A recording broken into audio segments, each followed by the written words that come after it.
Hello and welcome to the JB&M Sports Fanatic channel. What's good with you? And so we've got Mizzou here. We've got Georgia for this one here. Two teams both ranked in the top 15 here. And so we will see how this game plays out today. And we're in Bulldogs country for this one. So let's see how this one plays out here. And UJ will start off with the football here first offensively. And let's see how they do.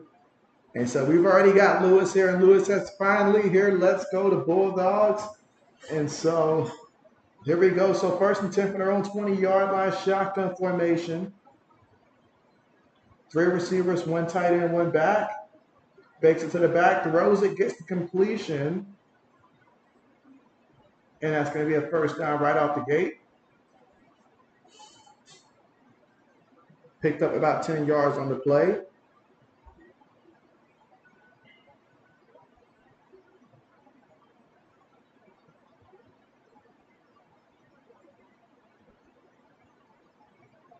All right, so first and 10 from their own 31-yard line. Lewis says, ready for some drinks here. Okay. And feeds it to the back here, and he's going to pick up about a yard on the play. Second down coming up. And he said rolling with the over 54 here. And so over 54, I like it. I like it. Today seems to be the day of the over. And so, oh man, I am very upset with that Florida game, Lewis.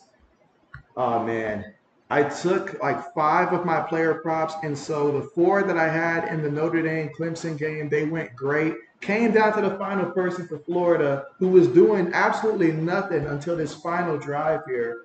And then all of a sudden they start going to him 3 times in a row. So he went over and messed up JB's attempt to cash in today. So JB is not happy with Florida right now at all. Cost me a chance at 1K. Braden says the red hoodie is out. And so, absolutely, per Lewis's request, I remember. All right, so we got 3rd and 8.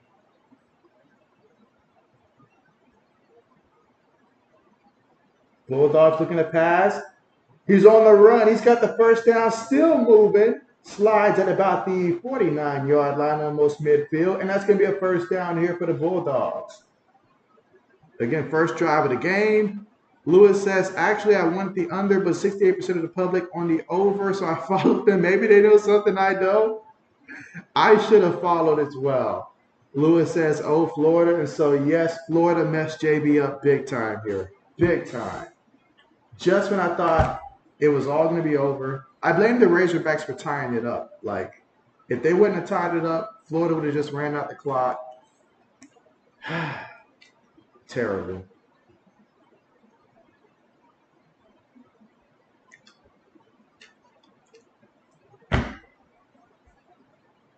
And that's devastating because I've lost that way about 3 or 4 times this week. So extremely devastating. 2nd and 10. And trips up the back here, but not until he picks up about a good 6, 7 yards in the play.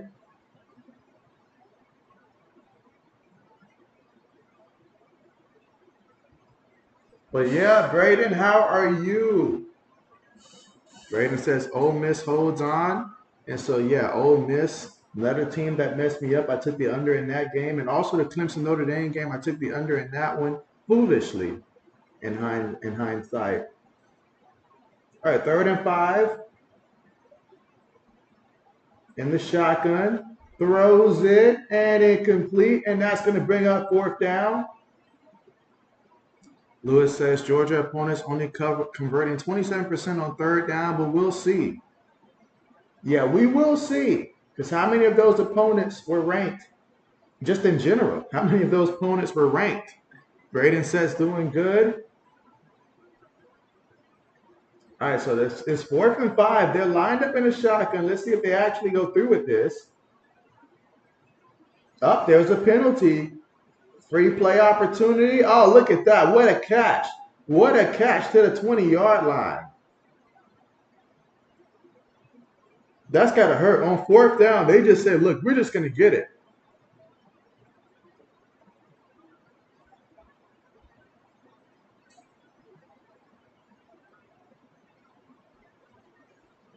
Let's see. Lewis says, so far today, 5-1. Braden says Texas survives. What's the final score in that one?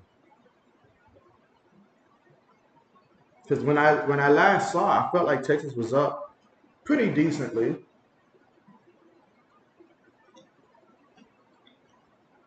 All right, 1st and 10. Feeds it to the back. He's going to take it to the 20-yard line. Picked up a yard there. 12 minutes to go here in the first quarter. Again, possession still UGA. Let's see. Braden says 33-2. 33-2. All right, 33-30. I was about to say 33-2. JB must be tripping. All right, 33-30 in overtime. Oh, wow. I didn't realize that they were that close to losing. You said it was not 33-2, LOL. All right, and brought him down for the sack there. So Mizzou getting the sack. Okay, 3rd down coming up. Can they get a stop on 3rd down?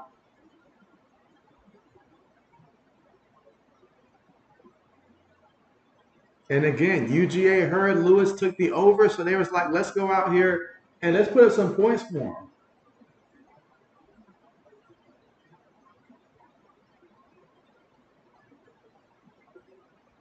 All right, 5 wide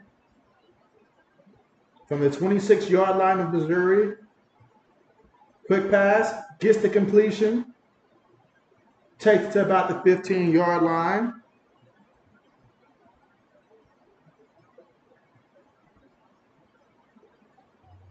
You said they were up 17-0 at one point, almost blew it.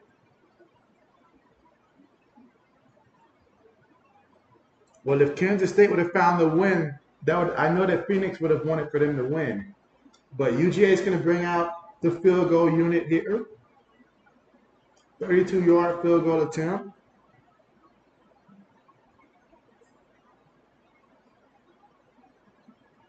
And the field goal is good. So UGA scores a field goal on their first drive. They're up 3-0 here in the first quarter with 10 minutes and 17 seconds to go. When we come back, we'll get to see Missouri come out here for the first time offensively and see how they respond. All right, meanwhile, this gives JB an opportunity to get the poll question up.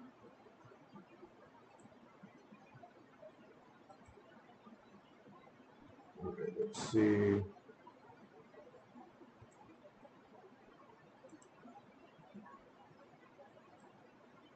All right, let's get the poll question up here and see what everybody's got in this one. Again, we are at the commercial. UGA got the field goal on their first drive.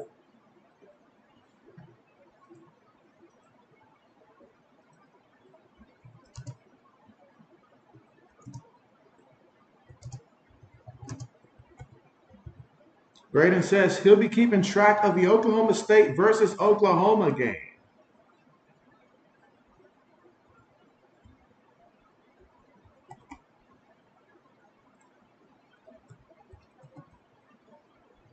And so Lewis is like, field goal. I'm so used to Lewis saying I'll take a field goal, but now Lewis is like, field goal, that does nothing for him.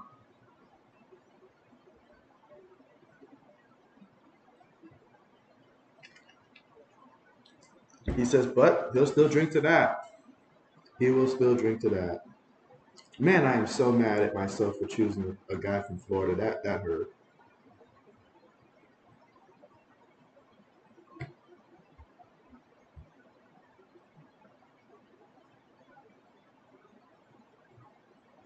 That hurt. Braden says Iowa and a punter duel with Northwestern. And so, hey, that's what we like to hear sometimes. That's what we like to hear. Battle of the punters. It's like Battle of the Bands, but without music. So, oh man, this stupid Florida tight end messing stuff up. Goes from 8 yards. He literally had 8 yards on that last drive, and I took the under, which was placed at like, I don't know, 21, 22. And then what does he do in the second half, Braden?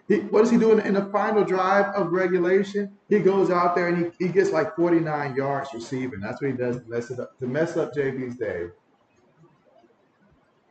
So annoyed. Never again.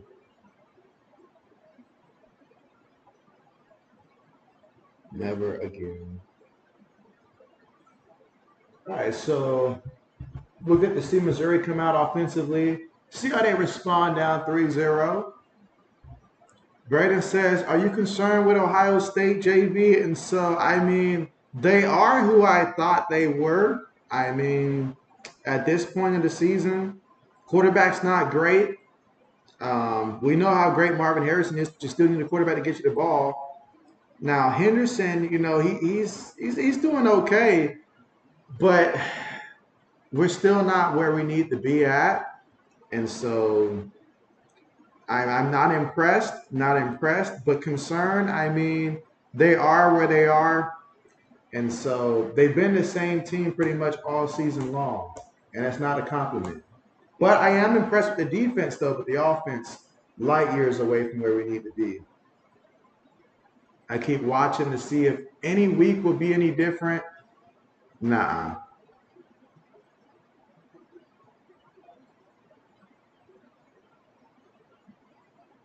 Let's see, Lewis says, those can hurt for a while, JB. And so, yes, they can and they will, because I think it was last night. I was one player away, and it was the kid from Syracuse. I played him at halftime. I forget his name. Meanwhile, for Mizzou, what a big run there by the quarterback. But yeah, the kid from Missouri, I took, and so let's see. Joe Brown says, Paul Brown, go dogs. It's appreciate that. Let's see. Braden says Mayan Williams being out is going to hurt, and so Mayan Williams has been a bit of a disappointment compared to what he was just a couple of years ago, really. But as long as Henderson is healthy, we'll be fine in the backfield. Quick pass there. Goes at about the 45-yard line.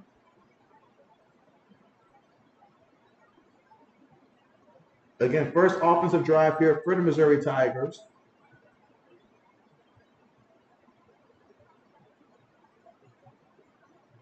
Let's see, Lewis says Iowa game under 34. And so I'm just hoping that they place that one up there at halftime. I'm really hoping that they do. Because now JB is upset now.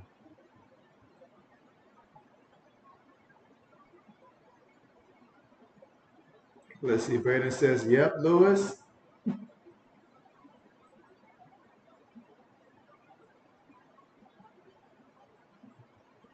All right, one back in the backfield. Receiver goes in motion. They give it to the back, and the back picks up positive yards on the play there, close to the sideline. Again, over 8 minutes to go here in the first quarter with UGA up 3-0.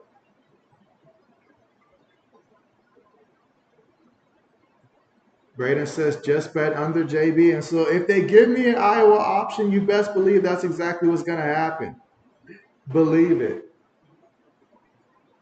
I'm like, JB has got to win. Quick pass.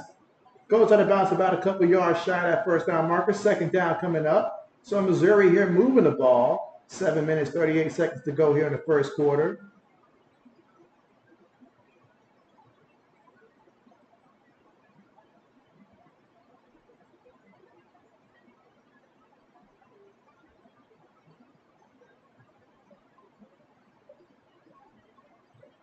All right, 2nd and 2.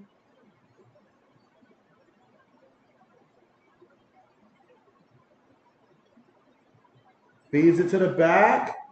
Goes nowhere. Third down coming up. So we've got 3rd and 2 coming up. Let's see. Braden said, JB, who's a team that can surprise people and somehow make the playoffs? A team that can surprise people and somehow make the college football playoffs as a surprise team. That's a very good question there, Braden. Let me think. When I think of a surprise team right now, meanwhile, that's a good question there, Braden. I like that question there. Let me take a quick look right now at a couple teams that can jog my memory, then I'll let you know in a second. Who's a team that's that kind of that team that can be a good surprise team to get in?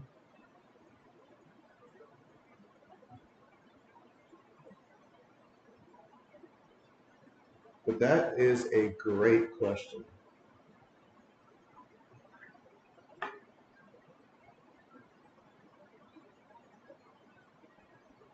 All right, so we got shotgun here, 1st and 10.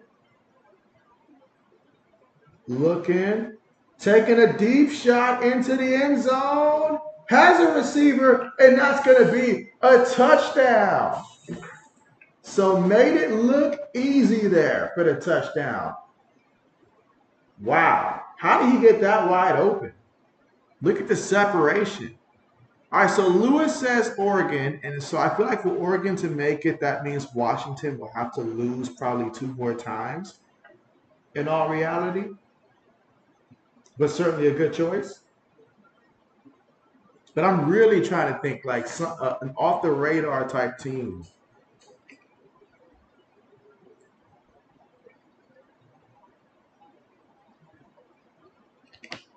You know, it's possible we could be looking at them right now. It could be Missouri if they can find a way to win this game. Them, Ole Miss, LSU, those are 3 teams. If we're talking surprise, and by surprise, that means teams that I wouldn't even consider right now. Those are 3 teams that, they have the strength of schedule remaining. If you can run the table the rest of the way, you can find a way to get there. It's within all possibilities.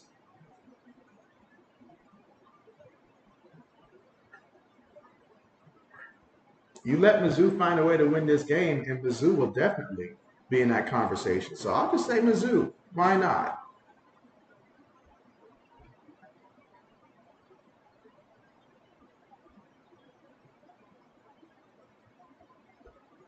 Well, Lewis is happy that somebody scored on his own team.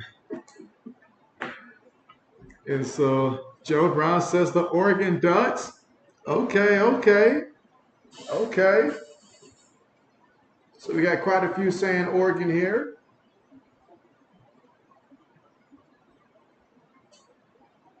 And so, yeah, Oregon certainly has the talent. And I've been saying that they are a playoff caliber team. They're just going to need, for sure, at least Washington to stumble a couple times, I feel like, to clear that pathway for them.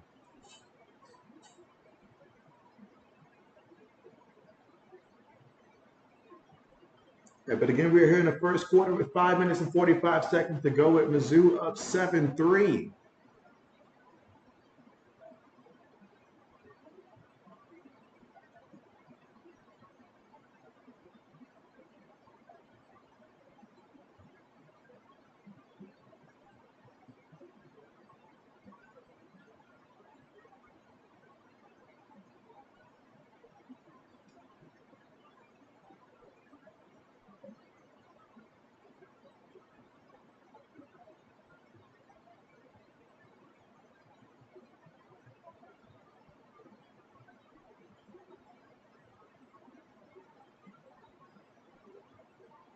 Let's see. Brandon says, mine, JB, and Louisville. You said they can somehow beat Florida State twice. Beat them twice. And so that's a good wild card pick right there. I like it. That would be exciting there. That would be. That would be. Okay. Okay.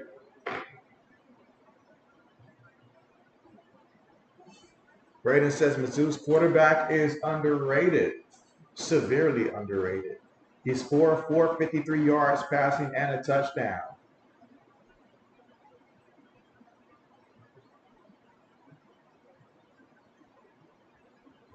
All right, kickoff here on the way. No returns. So UJ will find themselves trailing right now 7-3. Last time out there, the Bulldogs came away with 3 points.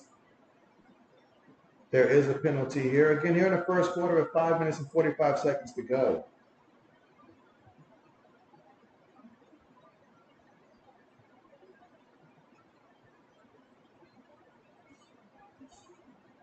And so Butts, Ways, and Bolts, what's good with you? And he says, look like Pitt might upset FSU.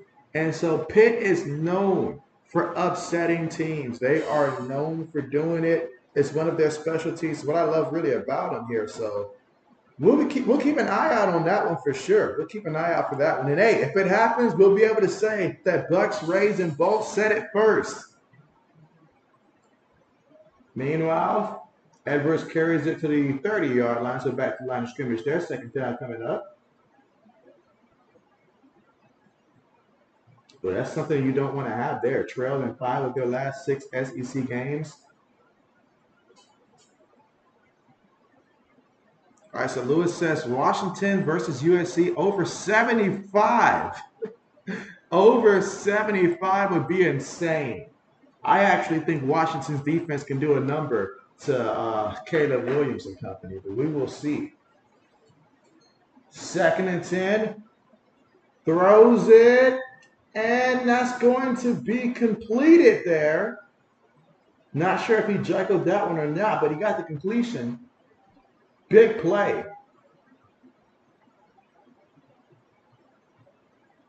And making it look easy, almost at midfield. Let's see. Bucks, Rays, and Bolt says, Florida State fan playing bad right now. And so, man. Well, definitely do keep me updated with that one here. Because we know upsets tend to happen quite a bit around this time of the year. And they feed it to Edwards, and he's going to pick up about 2 yards in the play. Braden says Army's up 23-3 on Air Force. How much time left in that one? 2nd and 8 coming up.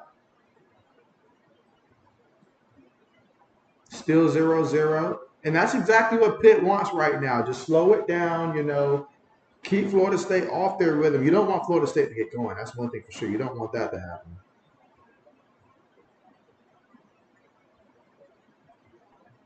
Throws it. Gets the completion. 3rd down coming up. 3rd and about 3. Here with 3 minutes and 35 seconds to go in the first quarter. Shotgun formation. 3 receivers, 1 tight end, 1 back.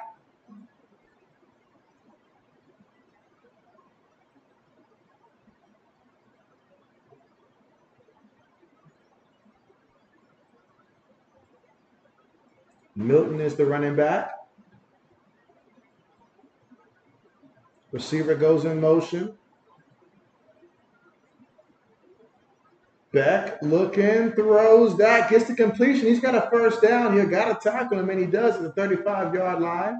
And so right now, UGA having their way passing the ball, making me feel kind of silly for taking the under here on Beck for his passing yards, which was at 300. Braden says they're at halftime. Let's see, Buck says surprise Army upset Air Force. And so Black Medicine, what's good with you? And Black says Air Force pissed away their season. What's good with you? All right, so another 1st down here. And so far, Beck, he is 6 of 9 for 80 yards passing so far in this one. Looking.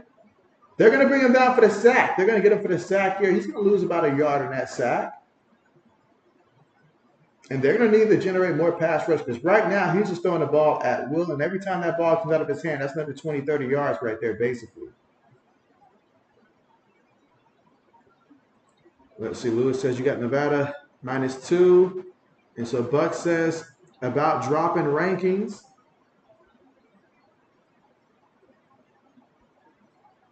All right, 2nd and 12. Quarterback up under center. This time, 1 back in the backfield. Gives it to him. And he's going to pick up about 5 yards there. 3rd down coming up.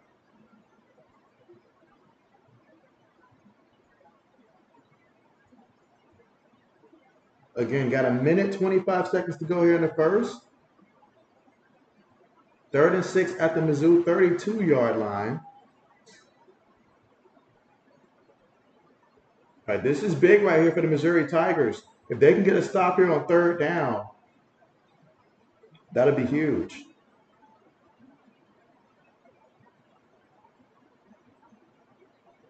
Feeds it to the back. Ooh, look at that. Nobody wants to tackle. Nobody wants to tackle. They don't want the smoke. That's another first down there. Big play. Buck says Florida State playing down competition. I don't like this.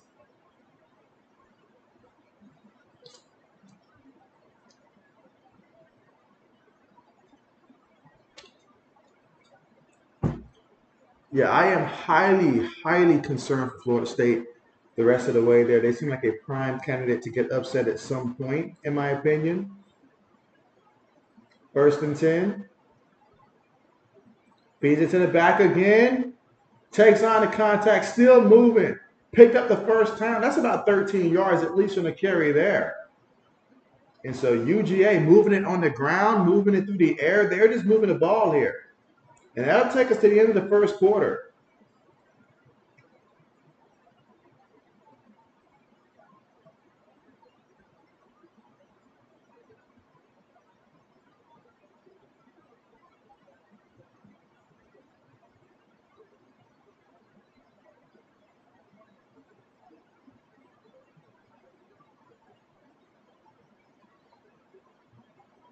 All right, so at the end of the first quarter, it is the Missouri Tigers who lead this one 7-3, but UGA on the move, and they've got first and 10 at the Mizzou 8-yard line. Again, this drive right now, 9 plays, 62 yards, 5 minutes and 45 seconds in terms of time of possession off the clock. And so let's see. Braden says Bedlam is tied at 7.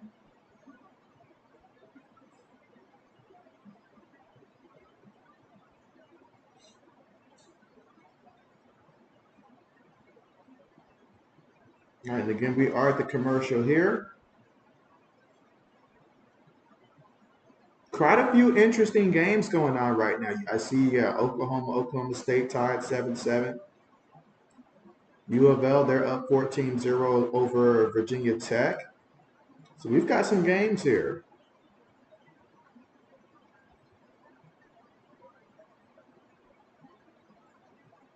Yeah, we've got some games here.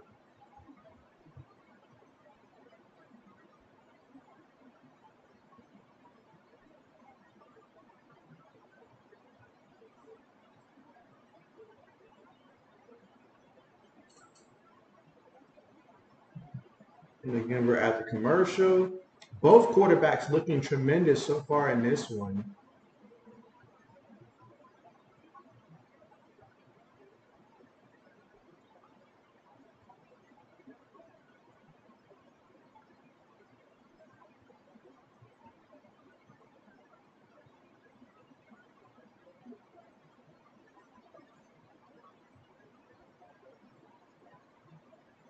All right, and again, we're still at the commercial. When we come back, it will be the start of the second quarter.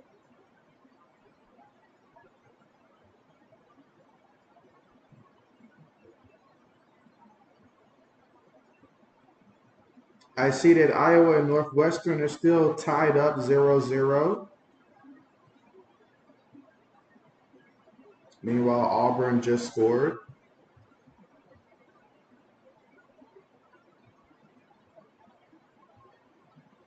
All right, Buck says Florida State playing good defense, can't score on offense. Florida State restarters out.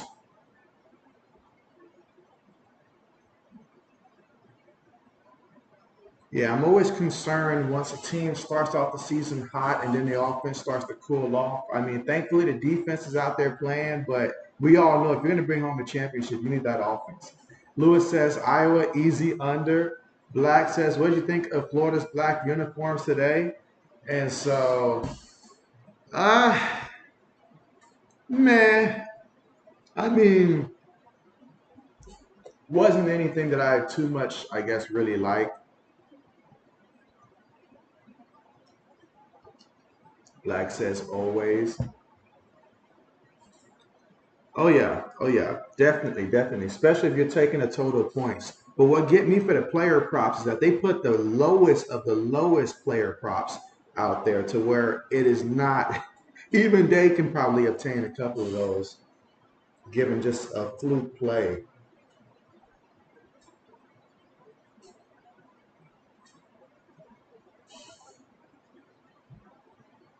All right, first and goal. And UGA quarterback keeps it himself there, picks up a yard in the play.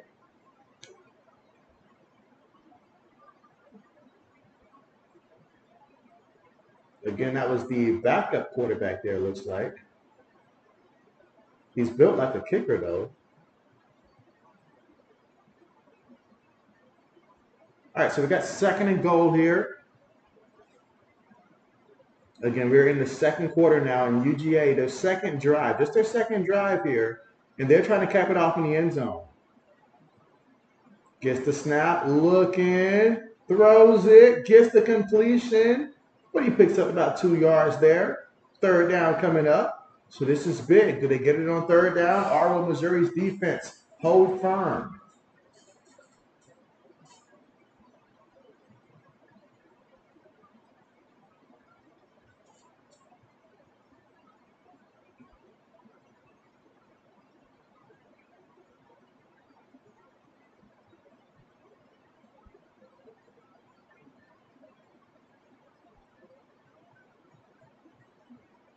All right, third and goal. Quick pass, gets the completion, and that's going to be a touchdown, UGA. So UGA is going to get that touchdown that Lewis craved so much and get him the lead. Dominique Lovett with the catch there. Bucks raising both sets into the first quarter, and it's 0-0, 3 down and 1. Third down and 1. Okay. Okay. Where's the ball placed at? But yeah, Beck gets his touchdown pass in. They took off 7 minutes in terms of time of possession on that drive. 12 plays, 70 yards, 7 minutes. That's one heck of a drive. Time for Missouri to respond, though, with UGA up 10-7.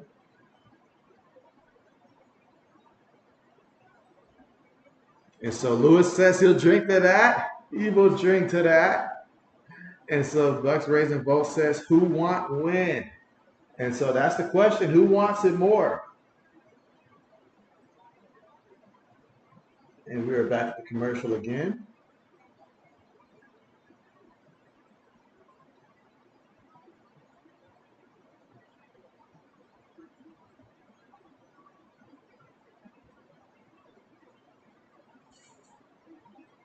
Let's see, you say FSU 43.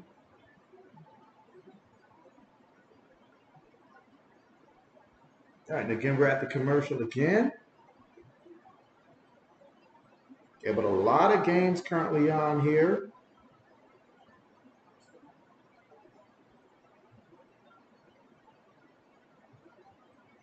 And JB's just tracking here to see once they get to halftime.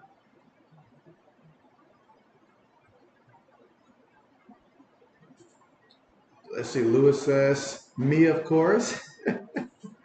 Buck says, punt unit again. And so, oh man, not again. Punter's getting a lot of work. It's not what they signed up for.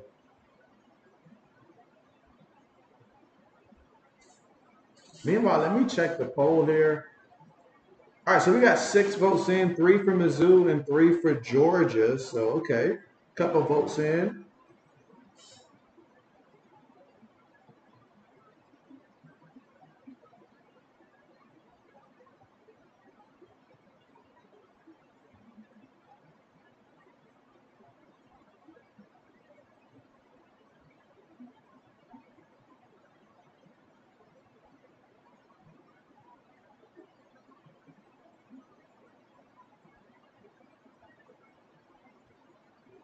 Braden says Iowa picked in the end zone. And so, dang it, Braden. You got to talk to your team. Talk to your team.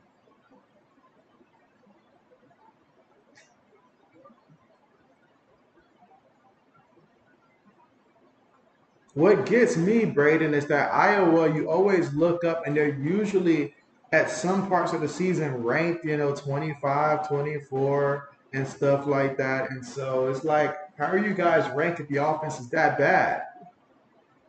Although I don't think you guys are ranked now, but still. All right, no return.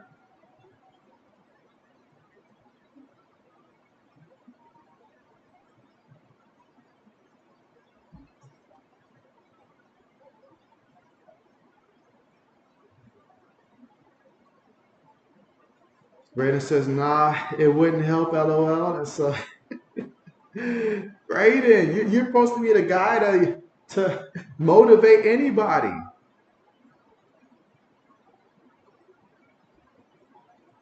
You said, because our defense is good, but the defense must be averaging about 20 points a game. All right, here we go. Cook in the pocket. He's going to run. Tripped up there. He thought he had some real estate in front. Second down coming up.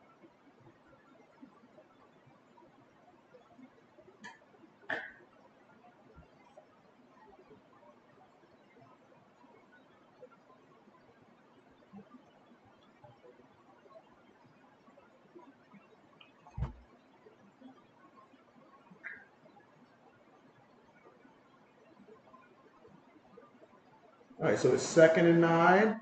Cook throws it. Ooh, gets the completion there.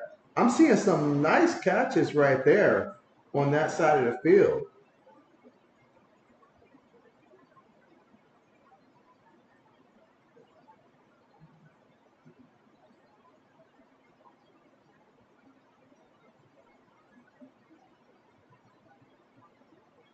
All right, they're going to stop the play here.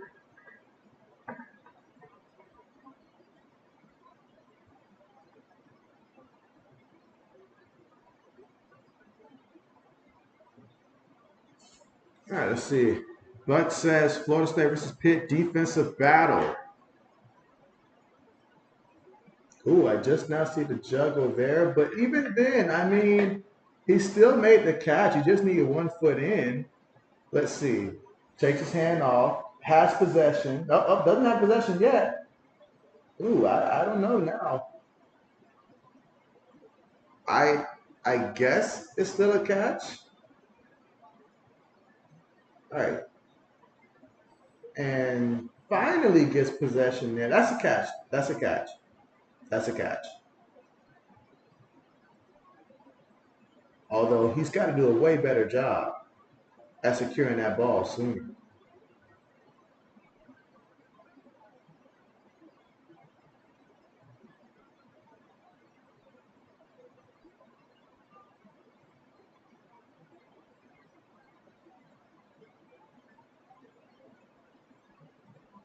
All right, but they are checking this out in the replay.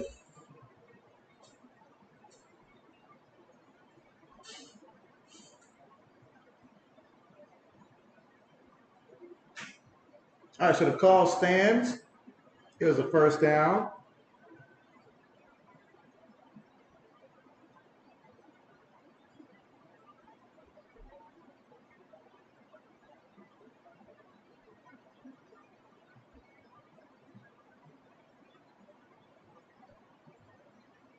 Let's see, Braden says the Mizzou fan cheering, LOL. Yes.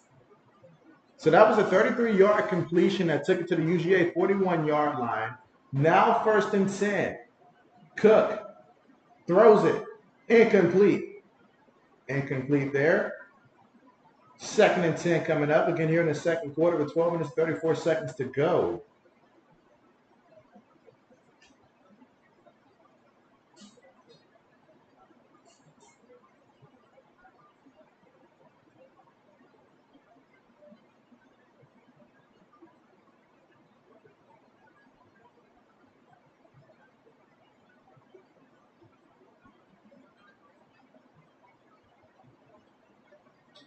All right, 2nd and 10. Throws it. Incomplete there. Incomplete. So now you got 3rd and 10 coming up here. If you're Mizzou, this is got to be able to convert here. Got to be able to convert on these 3rd and long situations here. This is what's going to really make or break this team.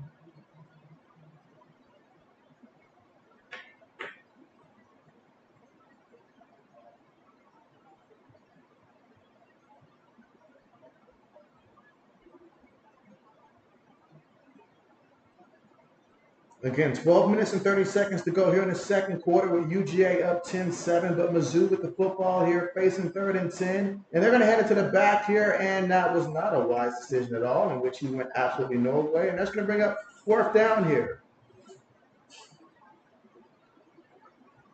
You did not think you were going to catch this defense slacking.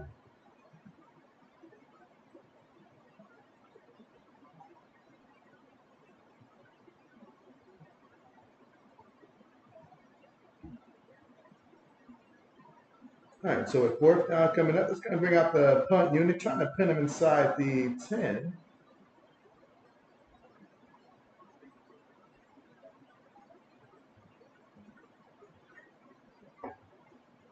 All right, punch on the way. Fair catch symbol. Caught at the 9. That is where UGA is going to take over. So great job there with the punt there. You pin him inside the 10-yard line here. But you still got to go out there and make the tackle. At the end of the day, the defense is still going to go out there, be more physical, stop you. I mean, because UGA is able to run and pass on them. And if you're not going to stop either, you're going to be in for a long day. So this defense got to really step it up here. Have an opportunity, if you can get a 3 and out, to maybe have great field position next time out there.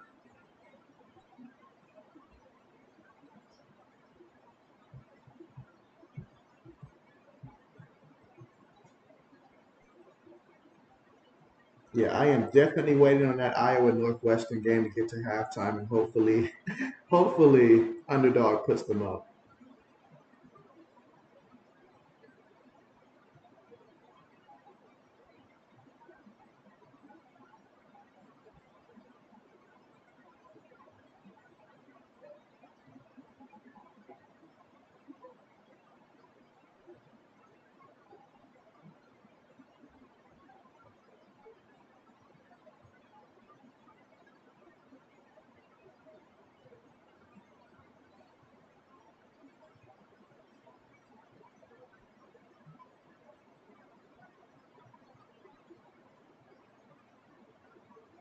And again, we're at the commercial here.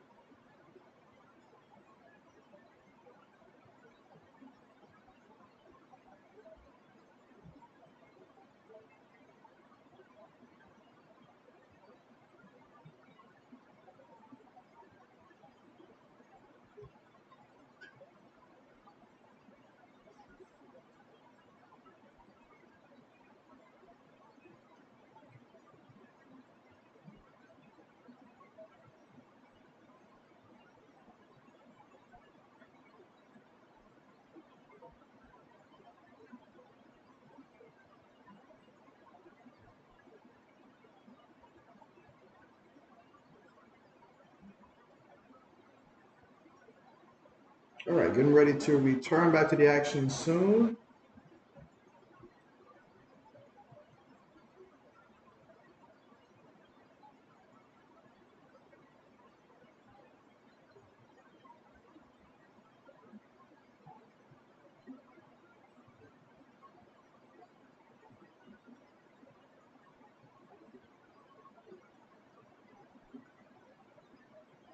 All right, here we go. First and 10 for UGA from your own 10-yard line. Receiver goes in motion. Beck gets the snap. Bootlegging. Throws it. And that's going to be. Ooh, did he catch that? Did it ever touch the ground? That's a catch. That is a catch. He bobbled it there, but still maintained possession. UGA hurrying up to the line here.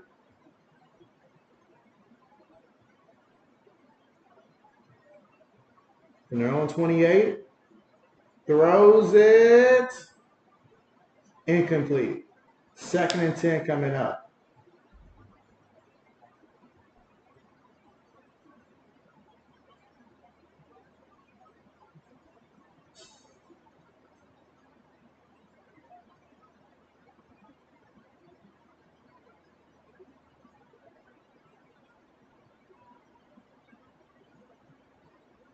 Yeah, he's lucky he made that catch there. All right, so second and 10 here. Second quarter, 11 minutes and 14 seconds to go.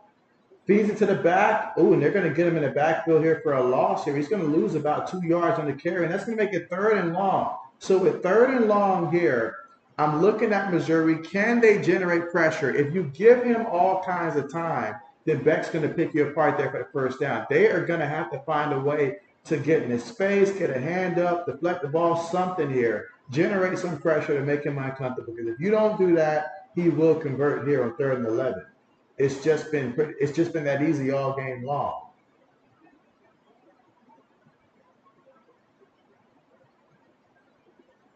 Gets the snap, back throws it over the middle, gets the completion here, but he will be short of that first down marker there by about 3 yards. So Mizzou's defense getting the stand there. Fourth down coming up, and that's going to bring out UGA's punt unit.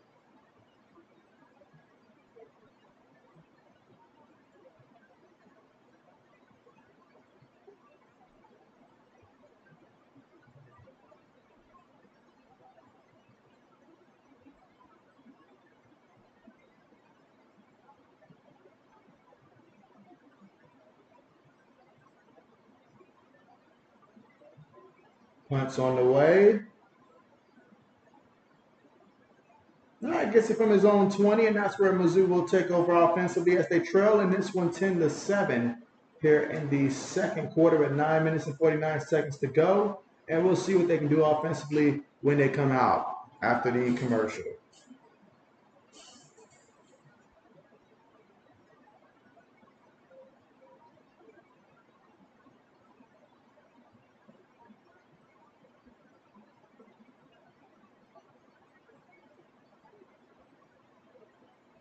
Meanwhile, I see that Florida State and Pittsburgh still 0-0. So is Iowa and Northwestern. Auburn's up 14-0 in that matchup over Vanderbilt. Georgia Tech beating Virginia 31-10. They're about to enter the fourth quarter. Louisville's up 14-0 over Virginia Tech. Lewis says no more punts. It feels so odd, Lewis, so odd hearing you say that. You've been a punter's biggest hype man the last couple streams, but now Lewis is like, no more.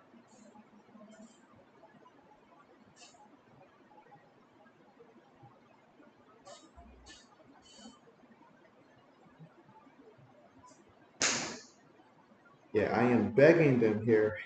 Put the Iowa Northwestern one up for the second half.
All right.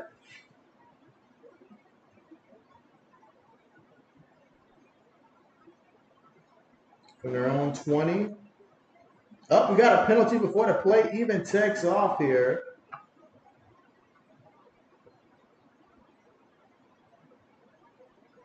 Yep, ball starting the offense, so that's going to back up Missouri 5 yards there.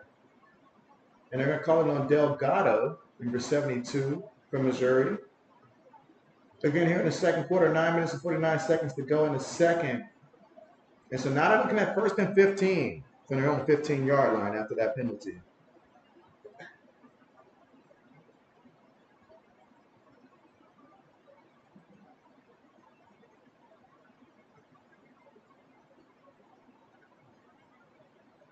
Cook on a move, scrambling. Okay, he's going to pick up about maybe 3 yards there on the quarterback scramble.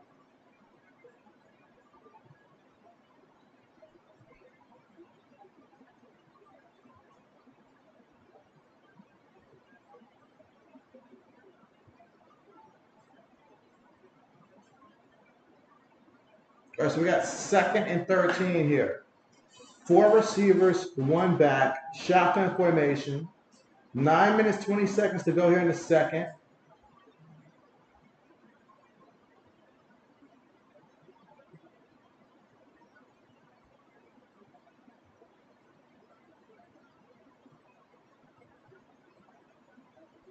And timeout is called. So Missouri's going to go ahead and call a timeout here. Didn't like what they were looking at. Lewis says go deep. He says don't be cheap, go deep. That is going to be Lewis's new catchphrase the rest of the game.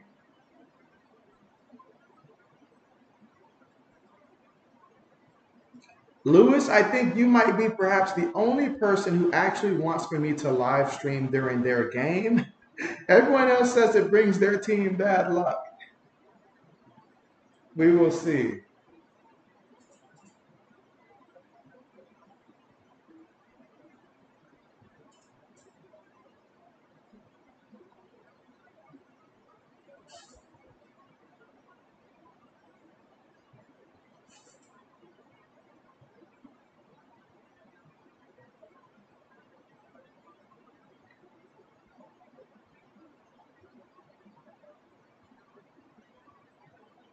And so Lewis has to laugh at that. Yes. Everyone else is like, don't stream my team this week, JB. Don't do it. I'm like, I'm not the one on the field here.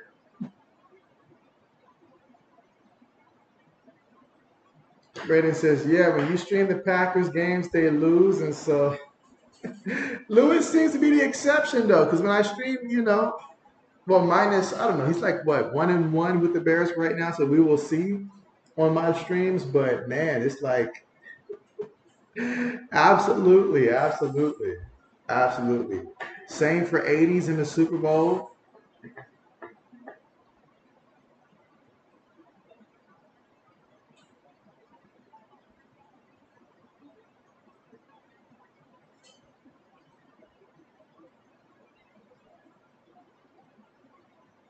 Let's see, Braden says, but you can stream as many Alabama games as you want. Yeah, those Bama games here, I'm starting to get a winning record against Nick Saban, it feels like. Especially the last 2 years, especially.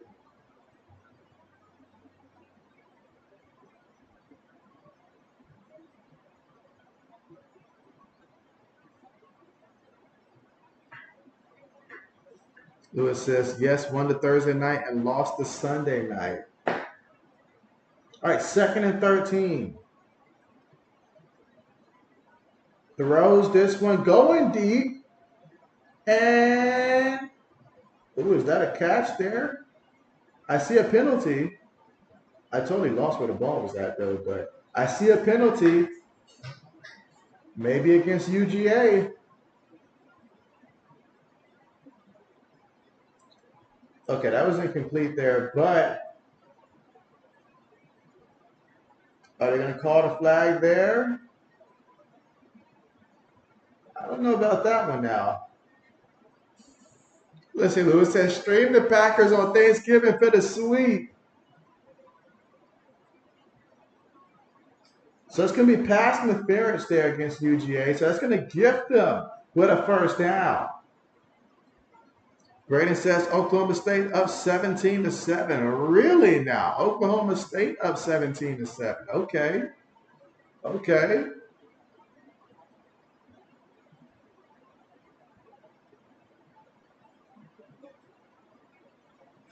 Let's see. You say Hong to Long?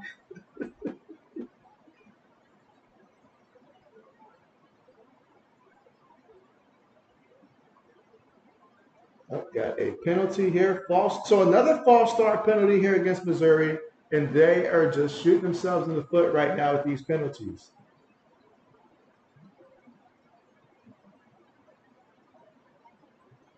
So now we're going to be playing it all over again. 1st and 15 here. 9 minutes to go in the second.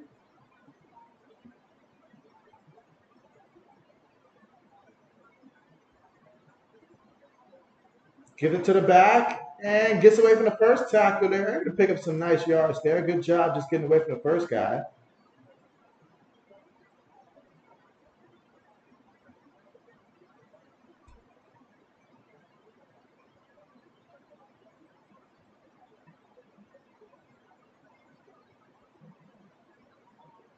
Let's see, Lewis says, oh, Missouri.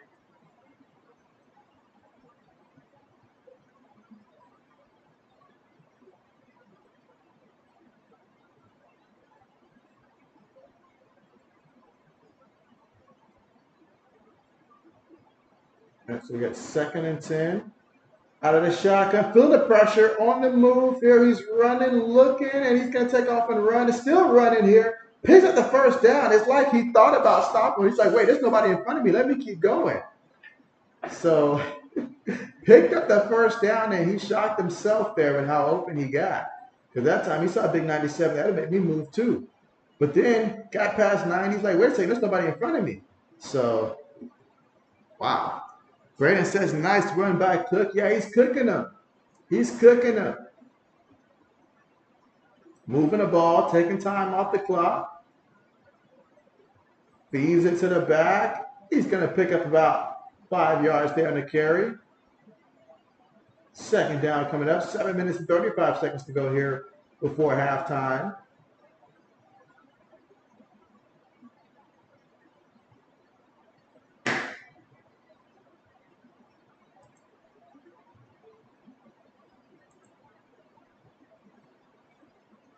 All right, so we got 2nd and 6 coming up here. Again, right now, UGA up 10-7, but right now, Missouri moving the ball if they can just avoid false start penalties. Feeds it to the back. Looking. Still trying to fight for it there. Okay, picked up a solid about 3 yards there. It's going to make it 3rd and short. Let's see, Lewis says, big boy number 90 running right next to him. And so no speed whatsoever, Lewis. No speed whatsoever. And by the way, Lewis, how do you feel about Sweat's new contract that the Bears gave him and stuff like that? How do you feel about that? I believe it was, what, like 4 years? It's a lot of money there, Lewis.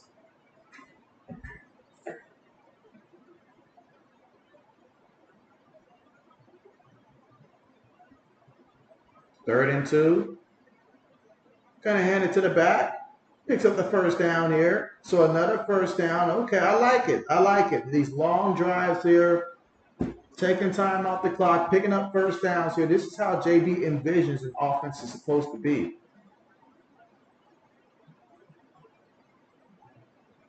But Lewis is like, this is nice and all like that, but he needs points. And he needs points now. You see, I like that sign. Get it out the way.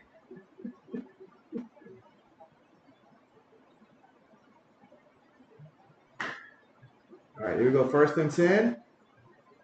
He's going to keep it himself there. Excellent job. And Cook showing he's got the wheels here. Takes it inside the 20. With 5 minutes and 40 seconds left to go here in the second. He's running. He's throwing. The running back's running. This offense right now is just moving the ball. He picked up 19 yards on that run. He's got 6 carries for 58 yards. I like his game.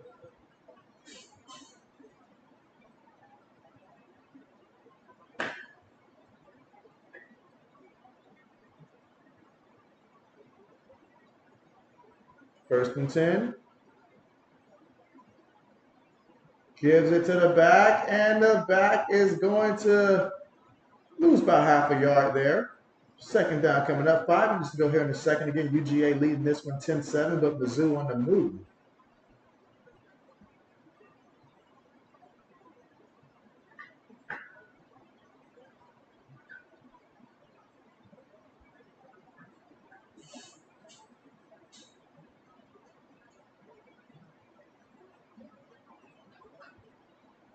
I cannot look at their M and not think Michigan. I do not think Missouri when I see their M.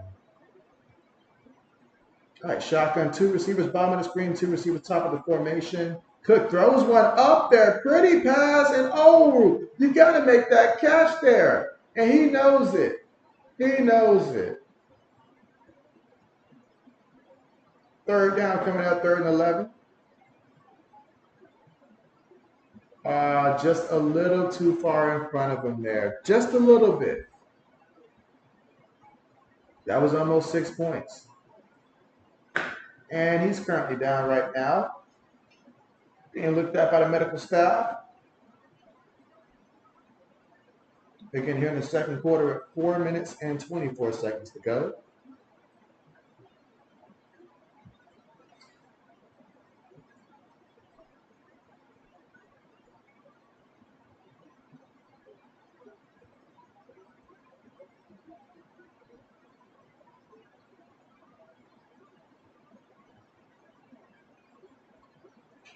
All right, meanwhile, let me look and see who's currently right now at the half. So we've got Virginia Tech and Louisville. Will they put that game up? No, they're not going to put that game up. How unfortunate. I see that Pittsburgh is currently right now at the goal line. They're first and goal against Florida State. If they can get this, they'll take a lead. And the moment I say that is the moment that Pittsburgh does indeed score a touchdown. So they're up on number 4 Florida State right now. And so that's big time.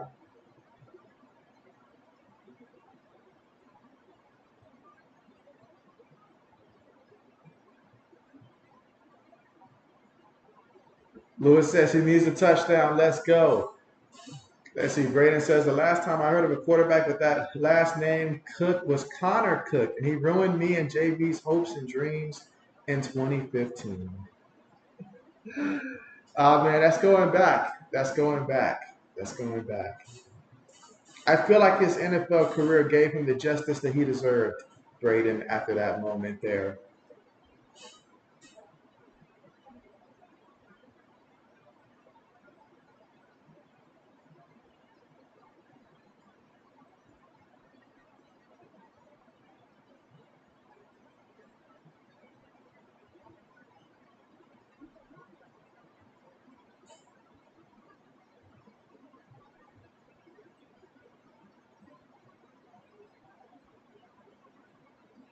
All right, so he's on the sideline there.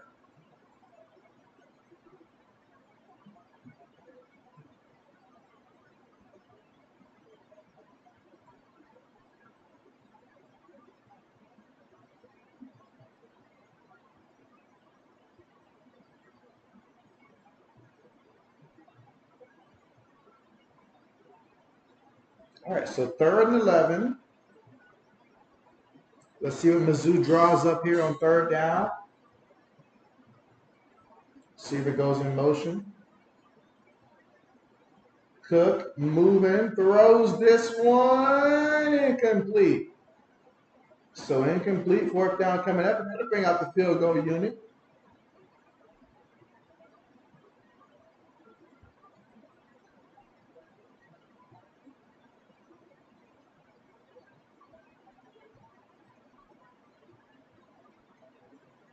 And so he tried. I mean, he was barely able to set his feet there, but he tried to make that throw.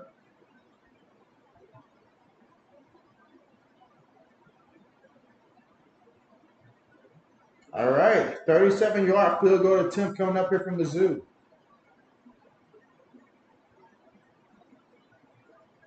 And the kick is good. So right down the middle there. So all tied up in this one, 10-10 here in the 2nd quarter with 4 minutes and 14 seconds to go.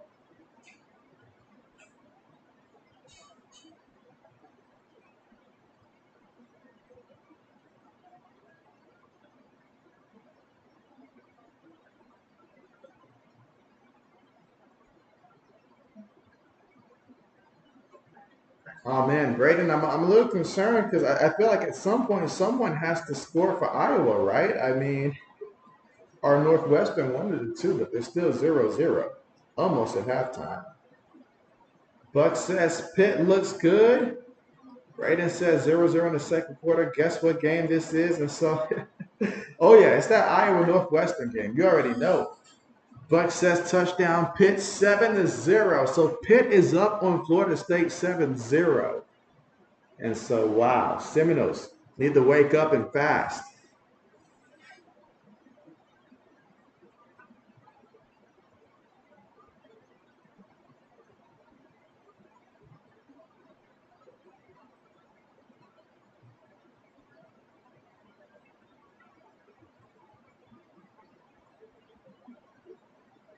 And again, we are at the commercial here, but we're all tied up 10-10 here in the 2nd quarter, 4 minutes and 14 seconds to go. Braden says, yep. I see that the Oklahoma State game, Oklahoma's near in the red zone, so we'll see if they're able to score. Speaking of which, once again, Oklahoma just scored. And so RCO and Aces. And RC says, JB is up, my good people. What's good with you? You say happy Saturday. Yeah, happy Saturday to you guys. And so Scorpio Pitbull, what's good with you? Scorpio says, hey, I'm new. Welcome to JB Nation. Glad to have you here. And so hope you're doing well. Let us know who's your favorite college football team. And if you have a favorite, NFL team, NBA, MLB, let me know all your favorite sport teams here in the chat. But we're happy to have you here. Welcome to JB Nation for sure. Absolutely. All right, lining up here for the kickoff. And again, we got 9 votes in, and so Mizzou is leading the poll here, but this game's all tied up, and we got plenty to go in the second half. We know how UGA can be in the second half here. So Mizzou, this is going to be very important here that defensively, they don't let UGA score again before halftime. Bulldogs in a return.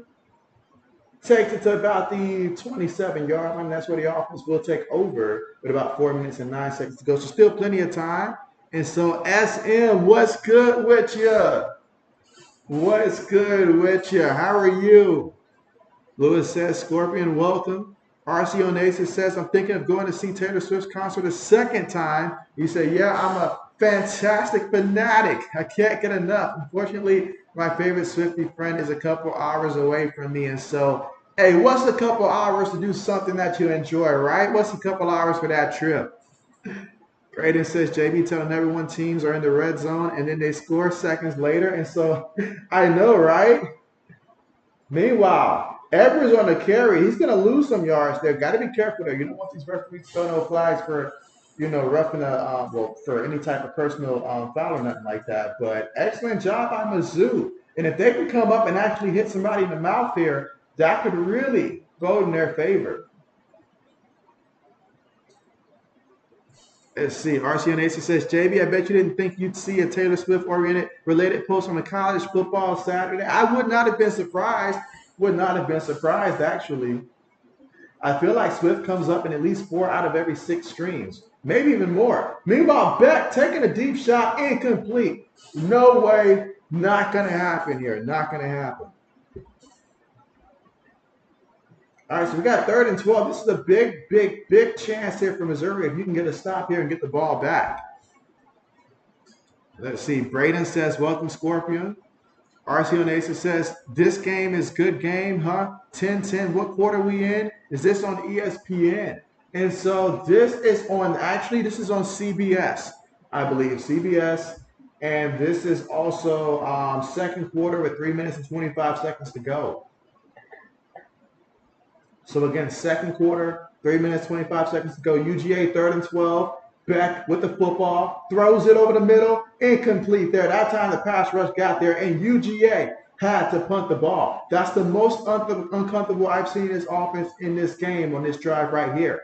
This is the level that Mizzou defense needs to play at if they're going to make life difficult for him. That time he felt the pressure coming, took the hit, had to throw it up there. Braden said, hey, RC, college basketball starts on next week. Go Hawkeyes.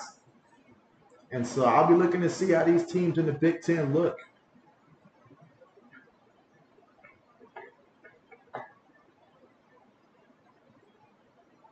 Punts on the way. How did you guys feel about the NBA in-season tournament? How did you guys feel about that yesterday? I had almost forgotten that it was a thing.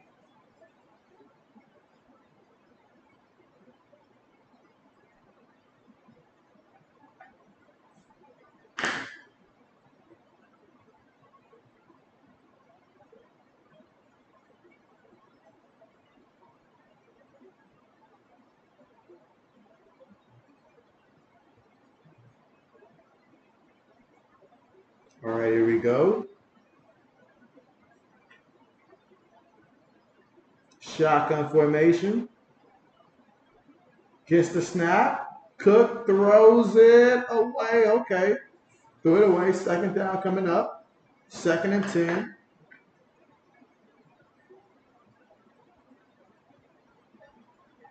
Let's see. Arshel Nation says, Braden, I know. He said the Caitlin Clark experience is closer to loading. And so, hey, that's right. That's right. How many points do you think she'll average this year, RC? SM says, makes the regular season a little more interesting. It did get my attention. I'm someone that normally starts paying attention once we get closer to like the NBA playoffs and stuff like that, but that did catch my attention. All right, 2nd and 10. Cooks on the move there, but he's going nowhere. They got him, brought him down for the sack there, and he said, you are under arrest. He went absolutely nowhere. 3rd down coming up.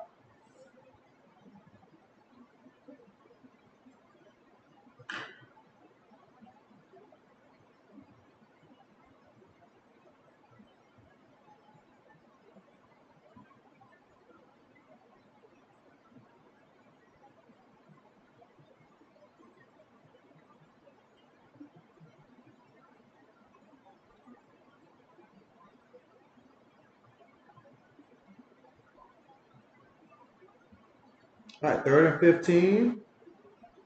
Gives it to the back. Takes it to about the 31-yard line. So picked up about 6 yards, but 4th down is coming up. 2 minutes and 15 seconds on the clock. RCO Nation says Caitlin Clark is going to average at least 27 or 28 points per game, maybe even 29 or 30. And so I was thinking maybe 30 might actually be it. You know, I'm thinking 30. JB's feeling optimistic. All right, let's see. SM says, if I was running the NBA, I'd shorten the season to 70 games and start it on Christmas like that one lockout year. And so, that would be interesting there. Lewis says, need a quick score. That's right. Lewis, are you wishing that you took the under in this one right now?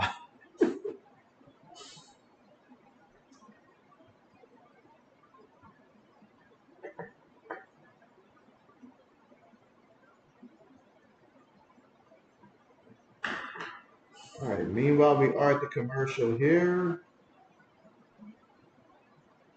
That Houston Baylor game, low scoring game. Houston's up 7-0.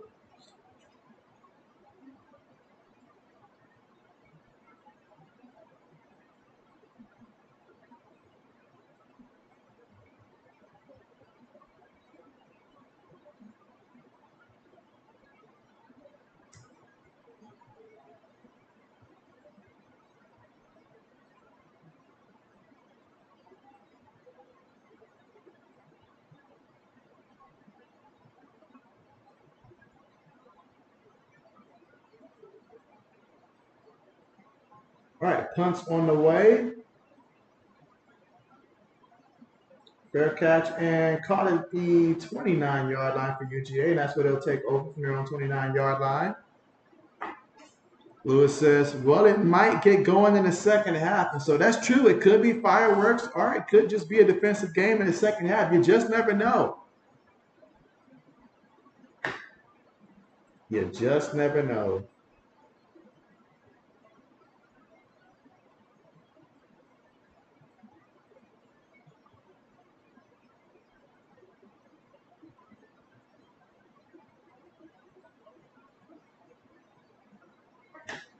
And so Butch says, 1st and goal, FSU. Okay, so FSU's moving here. Sometimes it takes the other team to score to wake you up. Meanwhile, gives it to the back, who's going to pick up 5 yards there on the carry.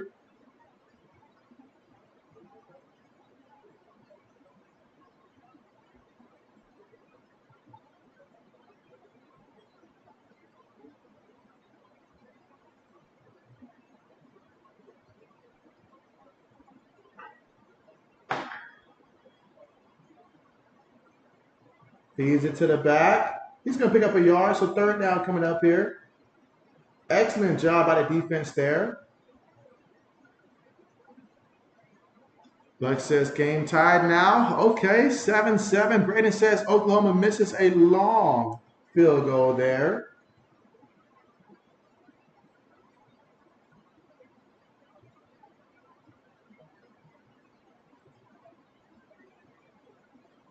Smart people, they're not making the Iowa Northwestern game available at halftime. Darn it. SCRC Nation says, JB, I was talking to Diddy earlier. No, not the rapper count. He is a content creator named Diddy. He talks basketball. He suggested the NBA in-season tournament reward be winner gets first round home court.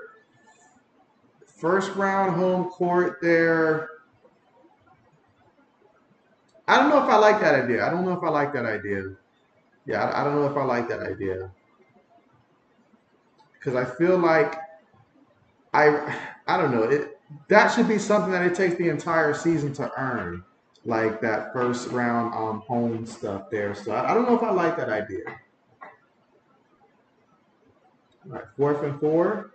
Punts on the way. And fair cut from his own 19-yard line.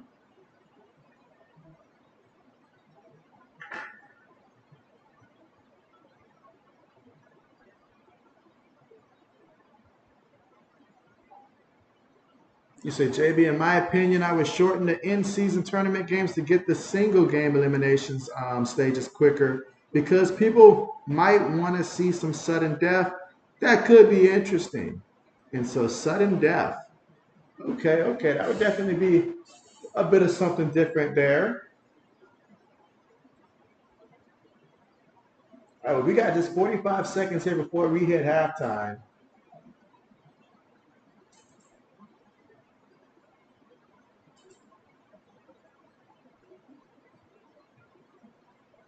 So let's see, can Mizzou find a way here to get some points before halftime and go in halftime with the lead? First and foremost, got to protect the ball here, got to avoid taking a sack.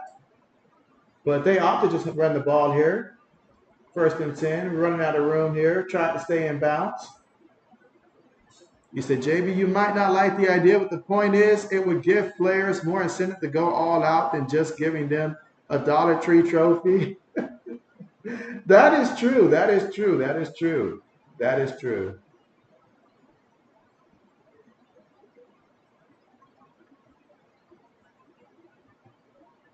Throws it. Picks up about 4 yards in the play.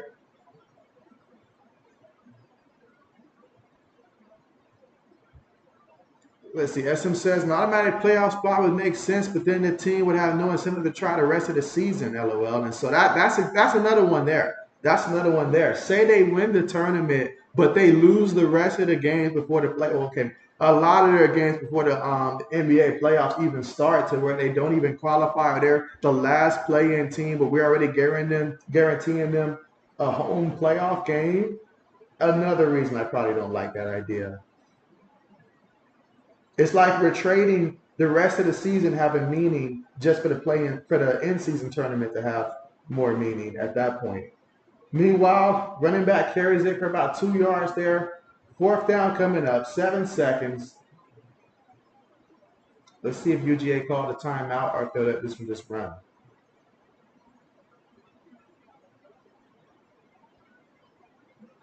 Let's see. RC says, JB, what did you think about the eye-popping court colors? And so, interesting, to say the least. Very, very interesting. I mean, me personally, more of a classic type of guy, so I prefer the classic colors, but definitely eye-popping, interesting. Interesting.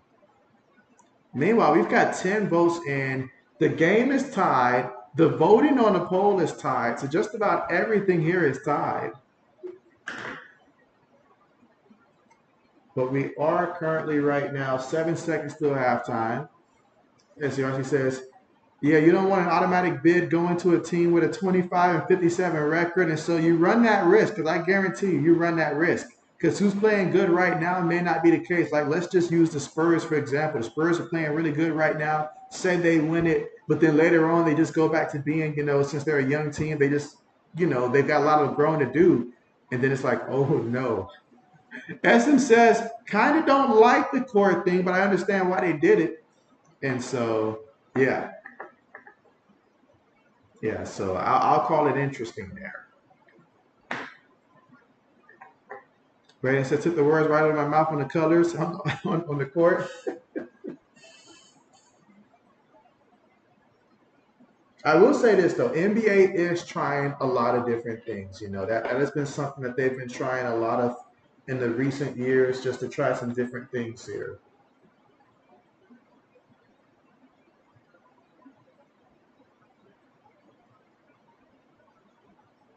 4th and 2.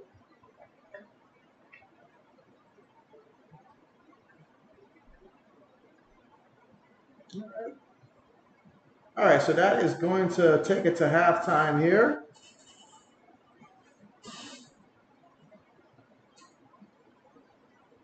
So at the half, 10-10. RC says it doesn't bother me during March Madness when a team qualifies with a under 500 record because that's college. Exactly. You say sometimes college basketball teams can get really, really hot, aka Cinderella teams. And not only that, there's so many spots for college football as well and stuff like that. And then it's just, there's so many different aspects to it. So I think college football, of all the playoff scenarios, whether we're talking professional, collegiate, I like college basketball set up the best and stuff like that, to where it's just like, even if you had a terrible season, you still have reason to play in that conference championship game. And hey, if you happen to win your conference, championship tournament, then hey, you've earned that spot. You've earned that spot. It's not easy and stuff like that. There certainly are advantages to having a better record and stuff like that, heading into it. But many things there to look at. So absolutely, absolutely.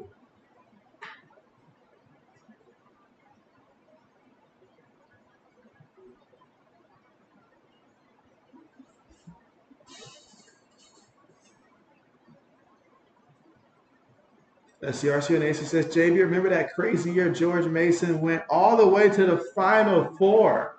And so, oh man, what year exactly was that? I'm trying to remember what year exactly that was that happened for George Mason. And so, but we've seen some crazy stuff, man.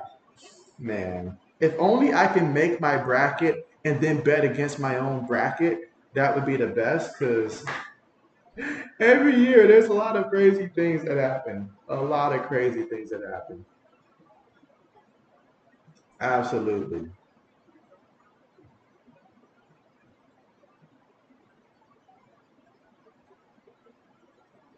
Absolutely.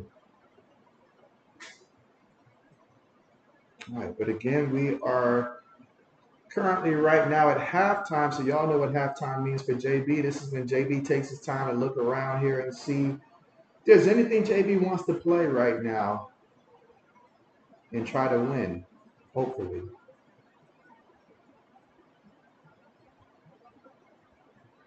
All right, I feel like that's going to work.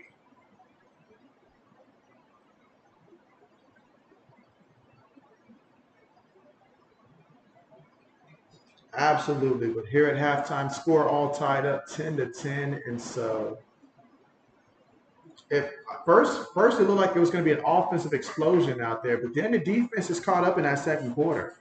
And so RCA Nation says 2006. And so yes, it was before before the whole Greg Oden letdown in the championship game. So basically like that year before. So okay. Oh my.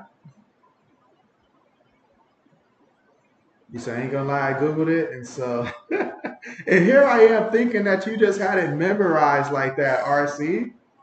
Thought you just had it memorized like that. All right, so looking at all the players' props here, I'm trying to find something that just stands out to me. Man, I've been close, but I've been one off. I cannot continue to be one off like this.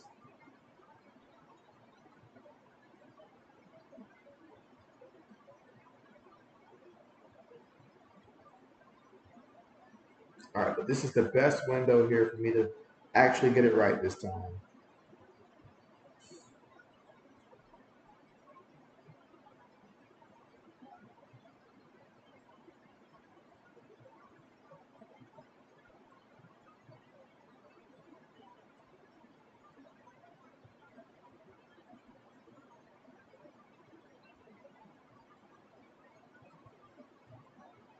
SM says, JB, if the NBA were to expand which cities should get teams. And so that is very good question there. What other cities deserve? There's quite a few that should have some teams here. I mean, obviously some of the easier ones is that, let's go ahead and bring a team back to Seattle and stuff like that. Let's go ahead and do that first and foremost. So give them a team again. Let's see. All right, and again, JB's getting his picks in here. Let's see, but yes, Seattle would be one. Why not give Pittsburgh a basketball team? Why not? Vegas, give them an NBA team as well. Those are three that come to mind. And by the way, Dixon Raid here. Appreciate you. The Dixon Way. How are you guys doing? We've got Dixon Way coming through here. Magic Man says Dixon Way Raid. And so Lauren says the Dixon Way Raid. And so, yes, appreciate you guys for coming through. How are you guys today? RC Onasis says at. Absolutely. But yes, hope you guys are doing great. See, a couple more votes came in here for UGA. Okay. Okay. Again, we're all tied up here at the half, 10-10. And you say, let's see, Seattle and Vegas are the front runners. And so, oh, yeah. Oh, with Vegas there's just, they want to get their hands on that money there. So Vegas for sure. Seattle, there you go. Braden says we got a raid. And so, yes. Absolutely. Again, shout out to the Dixon Way. Hope you guys are doing great. Absolutely. Coming through here showing JB some love. Absolutely.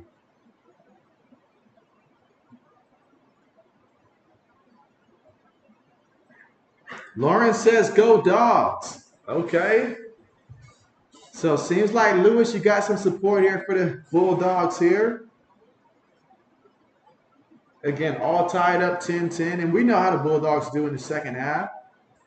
And so Magic Man says he'd be doing better if the Miami Dolphins didn't play at like 8:30 a.m. And so, man, that game is early because, like, I was talking to my father earlier, and he wants to see that game too. But he was like, why you got to come on so early and stuff like that? I'm like, shouldn't they reserve those games for, I don't know, if we're watching a team like the Broncos play the Jets or something like that, or the Jaguars play the Jets or someone like that? Shouldn't that be reserved for those games? But no, instead of making that a Sunday night football game, they decide to take the game that we all wanted to see. I wanted to see that game, but it's just too early. Lauren says, doing good. I'm happy to hear it. RC on Aces says, JB, those Butler teams too, they shocked the world. And so, yes.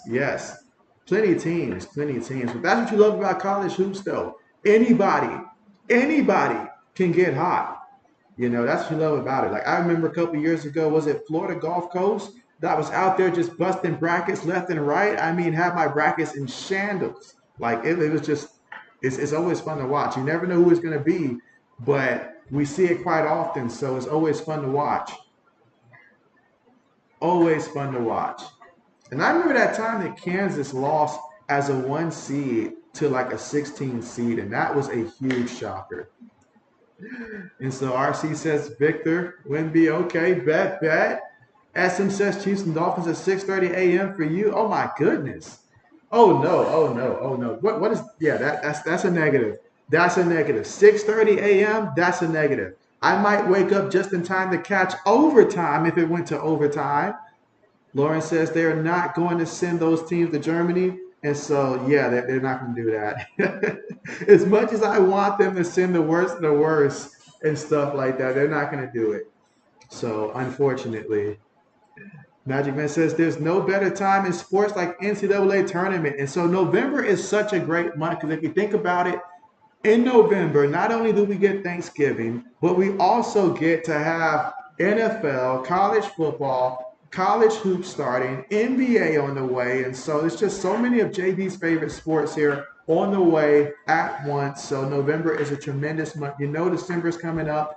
Everybody's starting to think about holidays here. Weather's cooling off. So many great things to think about.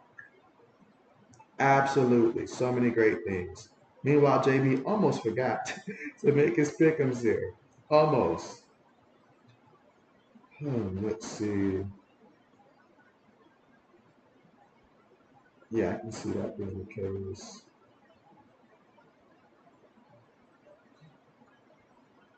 All right.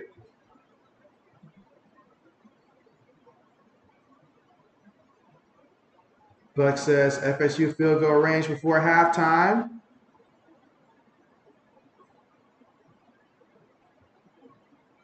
All right, so we got some opportunities here. All right, and again, JB's just doing some last minute stuff here.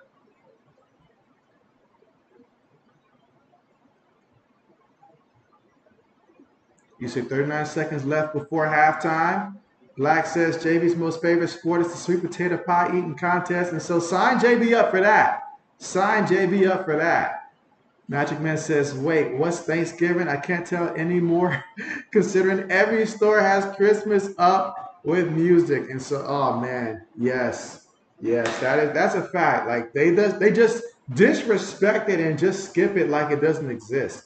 So you're right about that. You are right about that. And so, absolutely, absolutely. All right, so JB's still over here.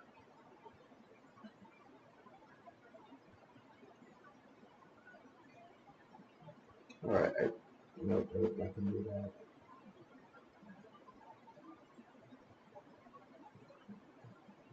All right,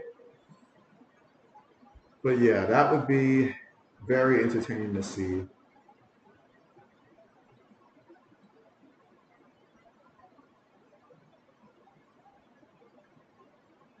Buck says bad call should have been offside.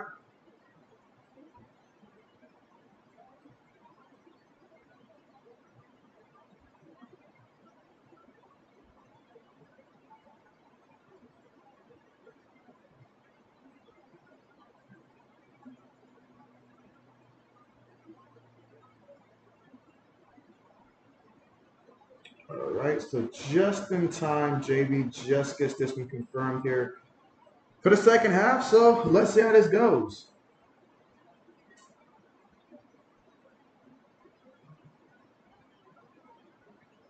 All right, so all under in the second half. Let's see. All right, so we are ready for the second half to get here shortly. Let's see. Later on, after this game, we do have. Let's see. LSU plays Alabama. That's a game that's coming up in like sometime in the later window today. That should be a good one there. Opportunity for both teams here to get a solid win. Alabama's 5-0 in the conference, 7-1 overall, and so LSU they are 6-2 overall, 4-1 in the conference. But this could be a huge victory for either team. Let's see. You say Fado has now caught the ball out of bounds. Okay, absolutely. Whole second half left to go.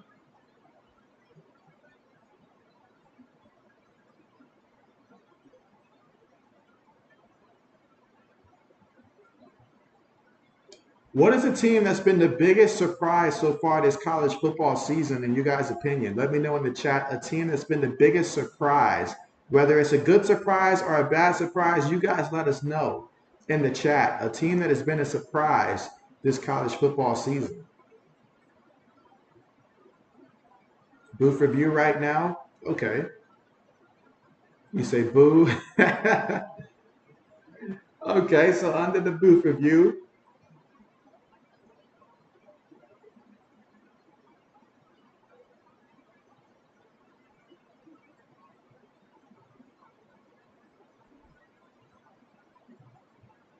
All right, let's see. JB's going to Meanwhile, I see Auburn up 14-7 over Vanderbilt, and they're at the goal line.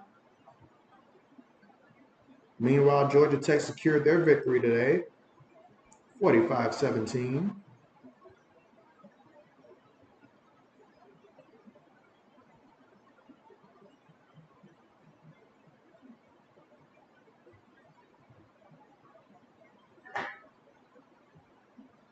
All right, so you say Florida State took the lead with a field goal. So now it's 10-7. Okay, 10-7, but it is Pitt.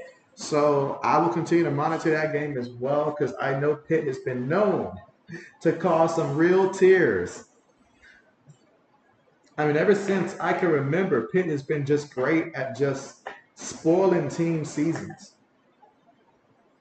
I think you have to go way back with me now, way back to when West Virginia had Pat White, Steve Slayton. I think it was Pittsburgh that beat them. Final game of the regular season that cost West Virginia a shot at the national championship because obviously back then there was no such thing as a college football playoffs. And so I think it was Pittsburgh that beat them that year. I've seen Pittsburgh beat Miami when Miami is attempted to have a good season. Pittsburgh, they just do it. They just do it. Braden says Georgia plays Ole Miss next week and then Tennessee. Okay. But says might cry if they lose today. And so, well, hopefully that won't be the case here. Hopefully that won't be the case. We don't want anybody crying today. All right, second half about to get on the way here shortly.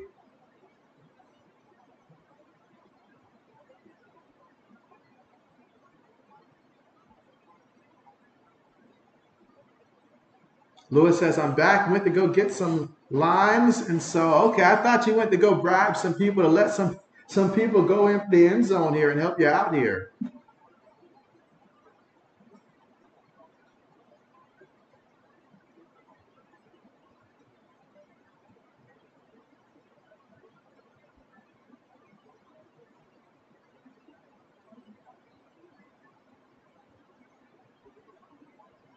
All right, meanwhile, let's see. Getting ready for that second half to get started here shortly.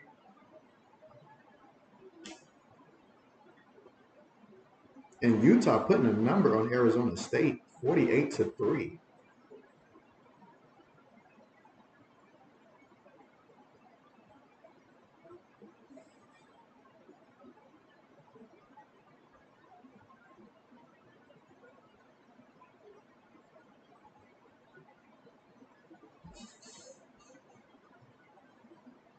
Let's see. RC Onesa says, yeah, every store, hardware stores, clothing stores, big box chains, Christmas crap is everywhere. And so, yeah, they want to get it out here. They want to get them out. Buck says Florida State could drop ranking if lose. And so that may be the case there, in which, in all reality, odds are I got to see what the teams, behind them do, but odds are that's going to happen. But even if they drop, the more important part right now is just remain undefeated, survive, and stuff like that. Other teams behind, they will fall. But if you can just take care of the games you're supposed to win and stuff like that, give yourself an opportunity. When it's all said and done, things will work out. Because believe me, I have seen countless times where the committee just moves the Buckeyes back just because they didn't like how we looked and stuff like that. Matter of fact, wouldn't be surprised if this week they pushed us back for struggling in that first half against Rutgers. But it's all about winning. You just want to win. Whether you're the one or the four, just want to win.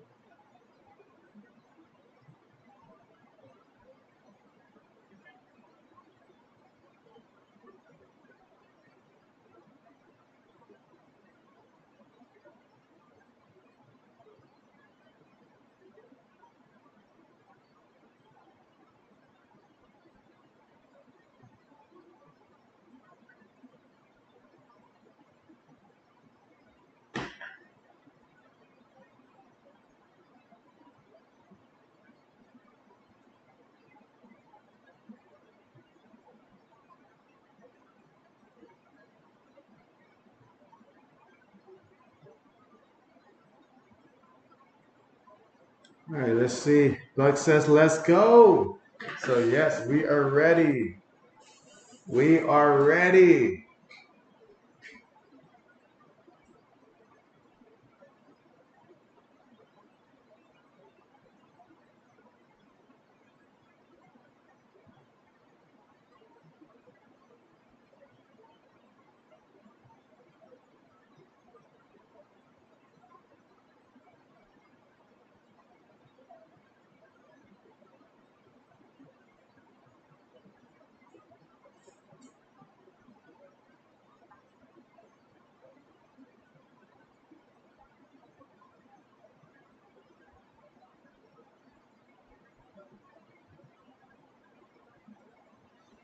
All right, let's see. Buck says halftime. You said Pitt just screwed self out of field goal. And so, hey, we'll take it, right? We'll take it.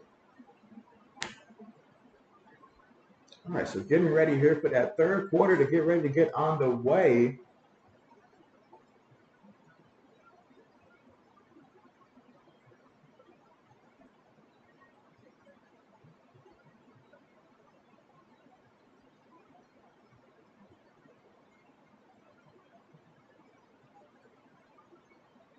All right, so kickoff there on the way.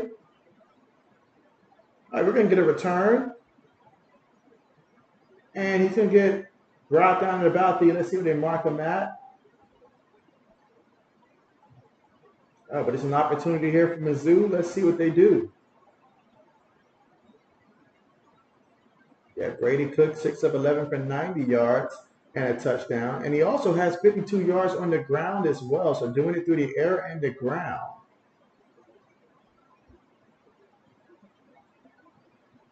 I did not know that Dominique Lovett was from Mizzou. Marcion Asa says Notre Dame. Buck says, want Bulldogs to lose bad. And so, okay. 1st and 10. Play fake. Cooks. Throwing it. Has a man. Gets the catch. Goes at about the 48-yard line. And Cook is cooking out there. So that was the first play here of the second half. And Mizzou coming out here and, wow, Weeze catches it with ease. Going to run the ball here off the left guard. Picks up 7 yards on the carry.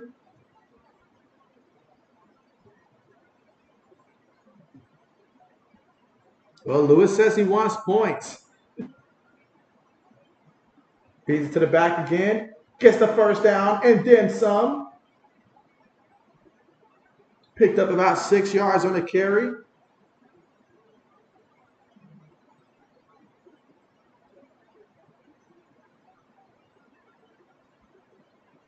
First and 10.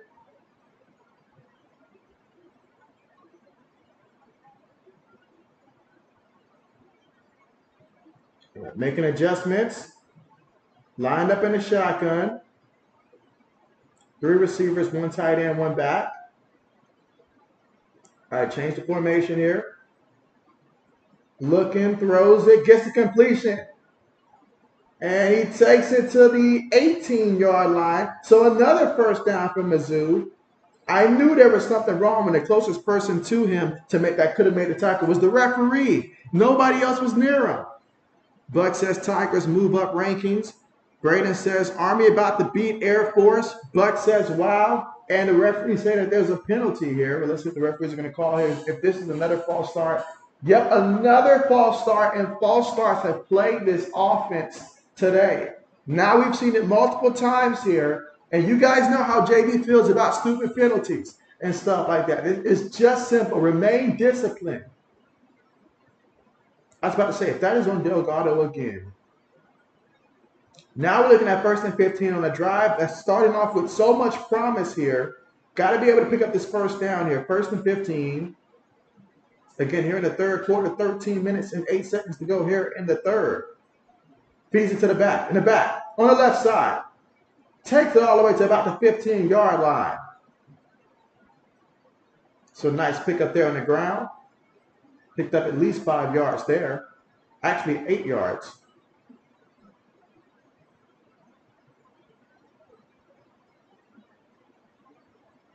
So now we've got 2nd and 7 coming up.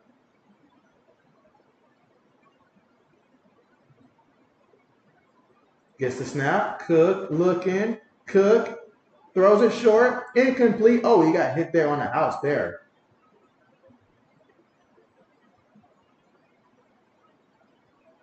I guess he should have caught the ball anyways.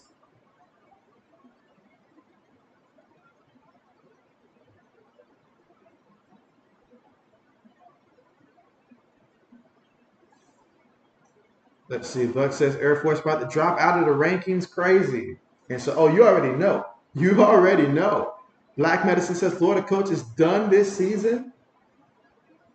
And so he's done. Meanwhile, Mizzou feeling the pressure. Oh, they got to him for the sack.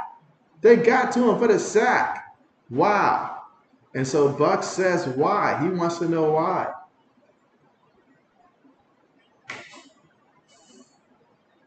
Wants to know why.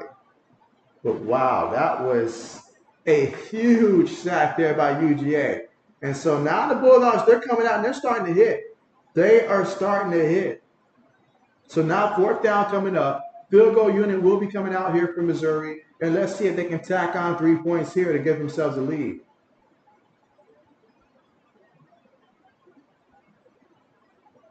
.42-yard field goal attempt. Kick is up, and the kick is good. So tack on 3 more points right here for Mizzou. Honestly, I feel like if you're playing to win this game, which obviously you had to take 3 points there, but you needed a touchdown on that drive. I feel like if you are Missouri, you needed a touchdown on that drive there. We have seen countless times where UGA, especially in that 4th quarter, they just unleash. Like they just unleash and points start coming in bunches and stuff like that. I felt like this was a drive where Missouri, considering the momentum that they had there, they needed to come away with 6 points, 7 points instead of 3 points there.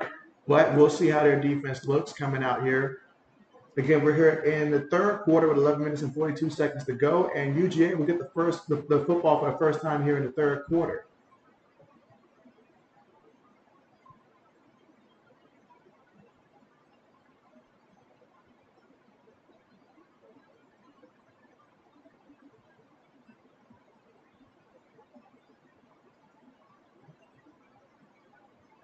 Let's see. Buck says, "Don't forget time change tonight." Time changes tonight. I totally forgot about that. I appreciate the heads up. I totally forgot about that. Yeah. Totally forgot about that.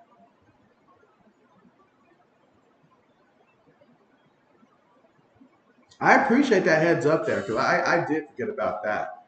Yeah, I did forget about that.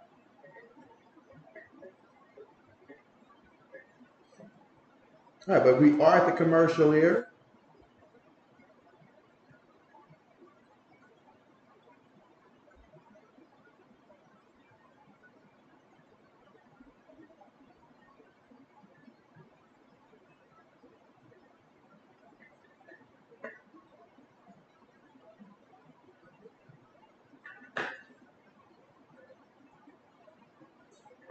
Let's see, Buck says, "You're welcome. Late work, get early."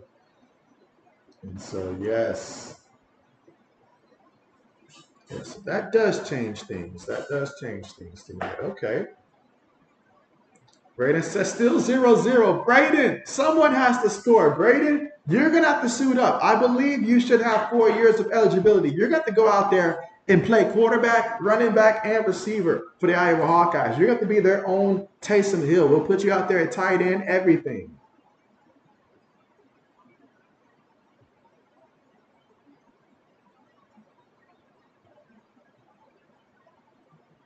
I would ask you guys this question, though. If you guys could play any collegiate sport on a scholarship, let's just assume that your skills were actually decent and good and stuff like that, what sport would you want to play on a scholarship if you had to choose one? What sport would you want to play on a scholarship if it was up to you to choose? Like if you were reincarnated as an actual athlete, what sport and what position?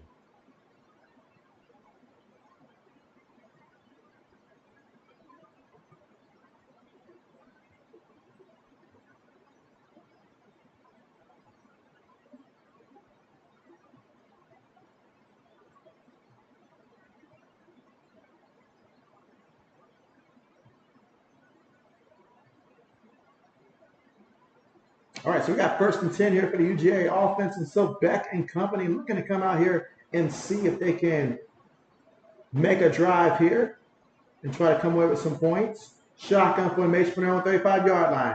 Fakes it to the back. Beck feeling the pressure. Beck throws it. Gets it to the back. In the back. Stumbling forward. Still running forward there. Still on his feet. Excellent pickup there. He might have picked up close to about maybe 19, 20 yards there.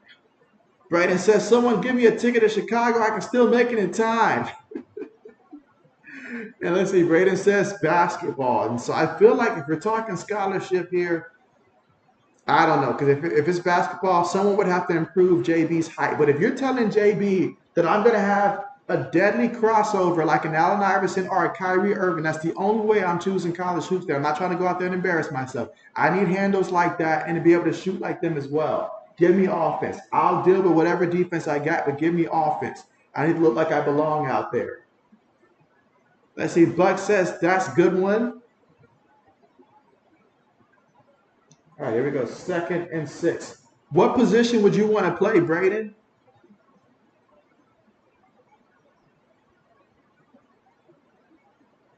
All right, so 2nd and 6 after Edwards had a 4-yard run there. But I see a flag here. We got a penalty here.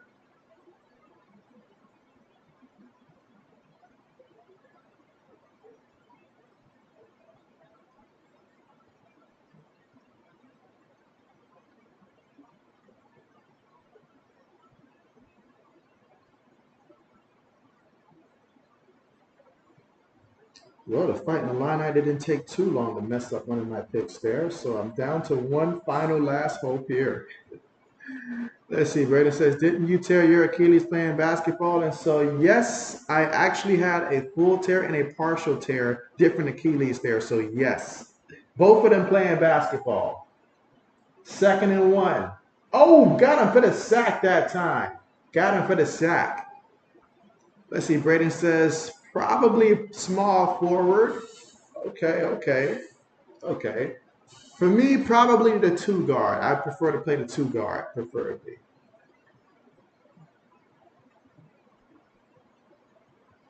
Maybe be a combo guard, because guys that I wanted to, imitate and stuff like that, obviously guys like Allen Iverson, but also the Tracy McGrady's of the world as well. I just don't think I have the frame it takes to be a small forward. All right, but 3rd and 7. And that was going to be deflected. Nor do I want to be the point guard. Black says he tore his Achilles running to the Gatorade on the sideline. That is not true.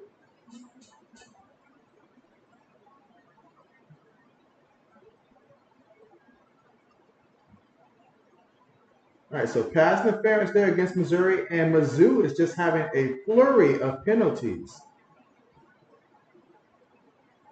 All right, I need that Baylor and Houston game to just run some clock here, finish things out.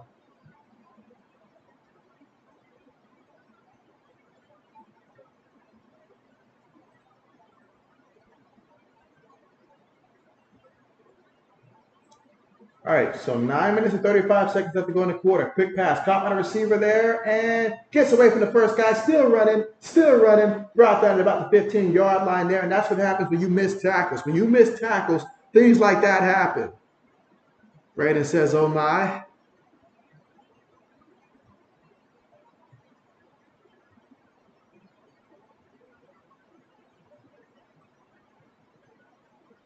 It was devastating, Brayden. It was a pickup basketball game.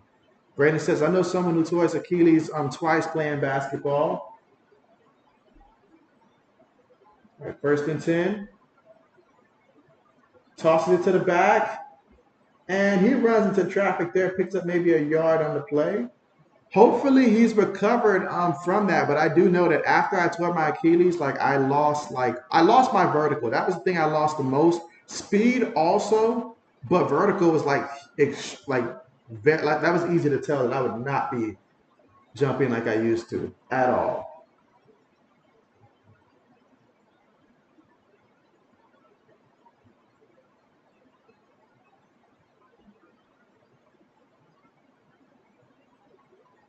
Like 2nd and 9.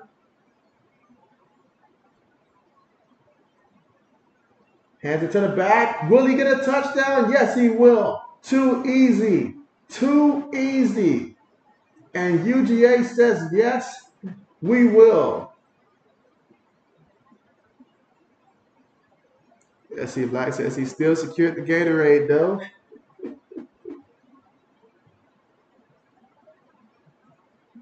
And so that was Kendall Milton with the touchdown for 15 yards there on the ground. Let's see, Brandon says, "Oh man, did you plant your foot wrong?" And so it wasn't even it wasn't even planting my foot.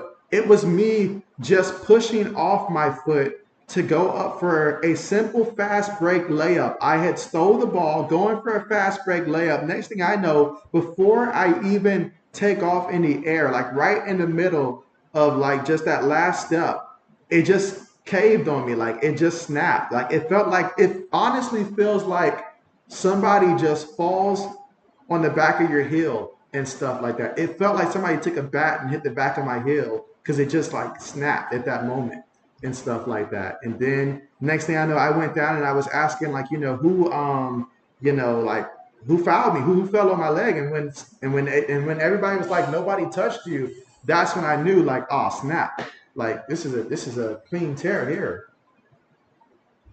And so let's see, Black said JB ran a 6 flat and a 40 dash, and so that is not a fact. Not at all. Not at all.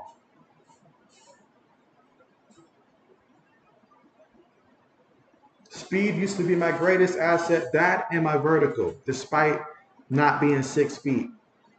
But man, lost both of those.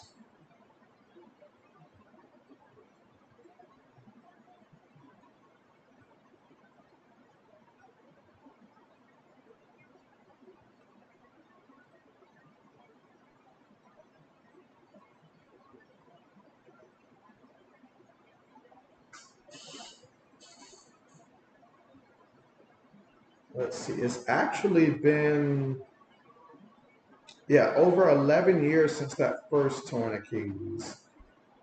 And probably about, I guess, 9 years, almost 10 years since the second one. Probably about 9 years since the second one.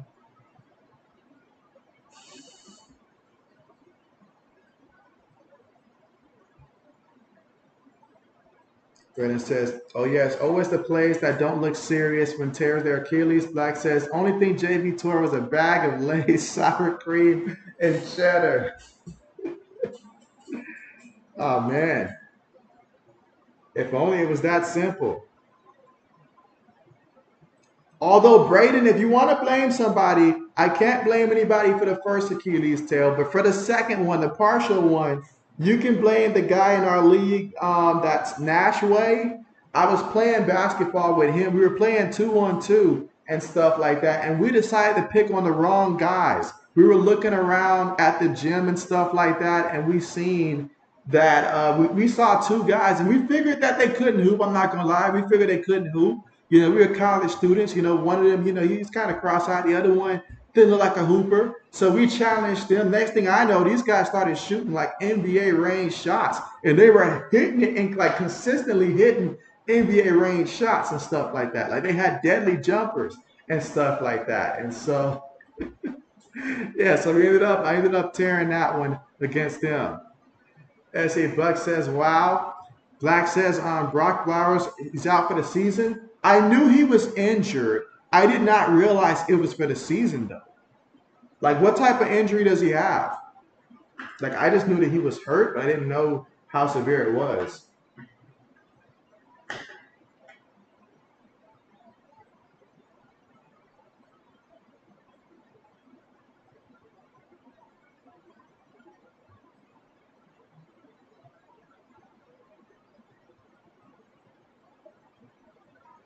All right, but again, here in the third quarter with 8 minutes and 6 seconds to go, and UGA has reclaimed the lead. They're up 17-13. What would the Missouri Tigers do? As right now, they are pinned deep in their own territory right now. Offensive line is going to have to protect here. They hand it to the back, in the back. Still running here. Look at him go. He's about a yard and a half shy of that first down marker. What an excellent carry there on the play. Good job by the interior of the offensive line on that one. S.C. Black says they got beat by a 79-year-old Jewish man and a 9-year-old Dora the Explorer fan. And so, again, not the case. 2nd and 2. S.C. Black says Florida State got no easy games left. Hands it to the back. And gonna fight for it. Gets the first down there. May have picked up about 6 yards there on that carry. And so who do you guys have next? Who are like the next, I guess, 2-3 games you guys play?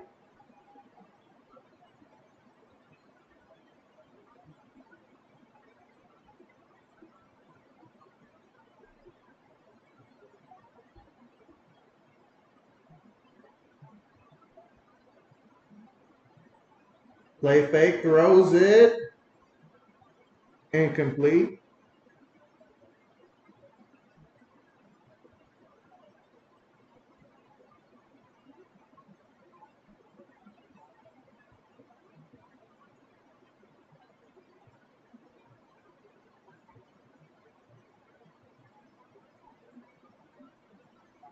Let's see, Braden says, Black Medicine has some wild stories about you in his mind, LOL. And so you said it right, in his mind. 2nd and 10. Feeds it to the back off the left side. Let's see, Buck says, Miami, North Bama. And okay, so Miami and North Bama and the Gators. And so, oh man, that's quite the schedule there. That's quite the schedule. That Miami game should be interesting. Florida will as well.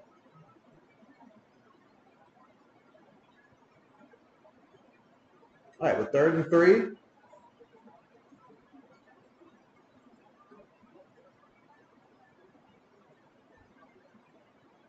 Throws it incomplete, and that's going to bring up 4th down.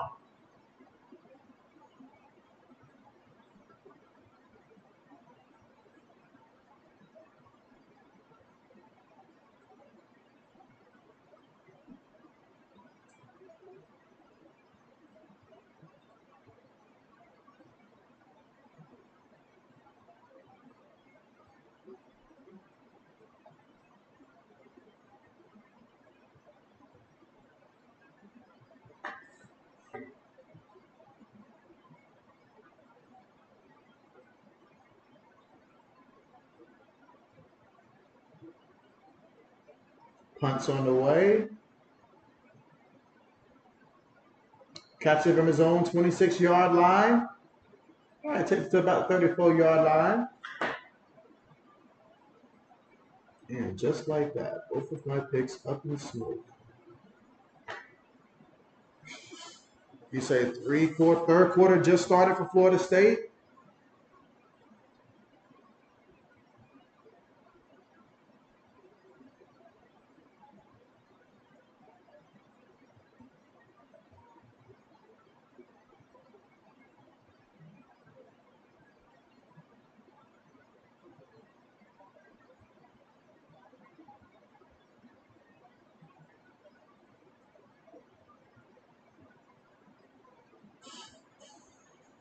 All right, again, we are at the commercial here with UJ up 17-13.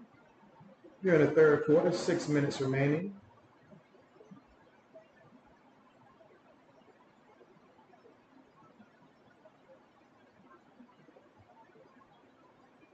Braden says, Iowa scored a touchdown. He's crying right now. And those are tears of frustration. He doesn't know what to do with those points.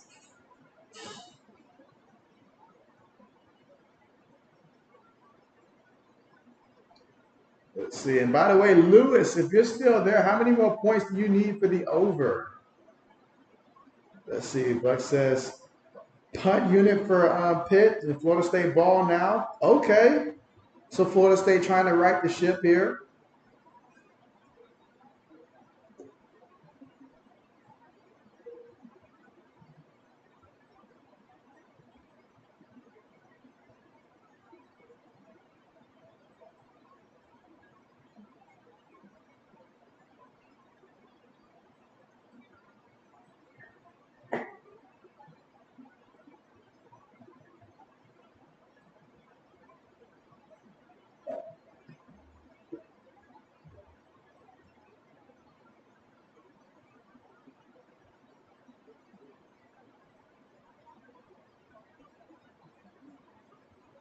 Let's see. Black says, all the stories are real, Braden. JB, I've lived one hell of a life. Well, I'm not the one that ran over about 3 college students on campus on my way out running the mall cops out there.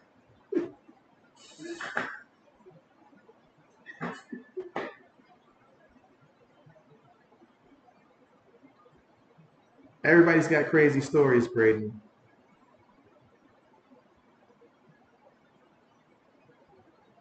Tight end goes in motion.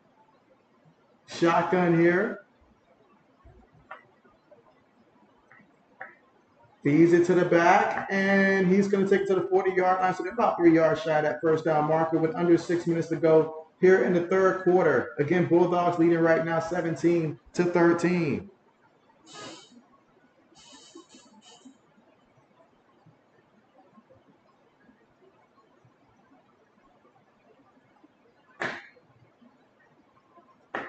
Second and 3.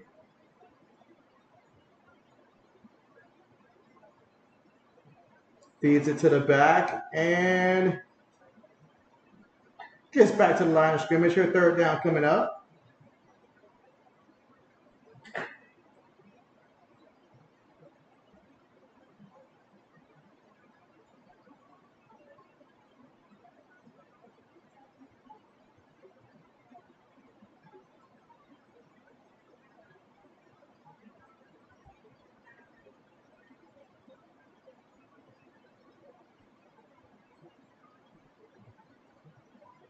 Let's see. Brandon says, did Black Medicine actually do that, or is this in your mind too, JB? And so why don't you ask Black Medicine there? Ask him. JB stories are real. And UGA did pick up the first down there.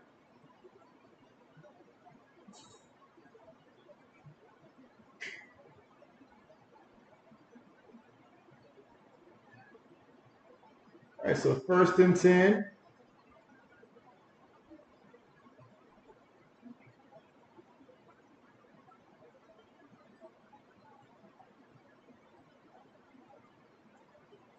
Feeds it to the back again, and he's going to pick up a yard here. Let's see, Braden says, so that means it happened, got it. And so, oh, it happened. It happened. That's why he's in tears over there. Black says it wasn't multiple kids. It wasn't multiple kids. How many were there? How many were there?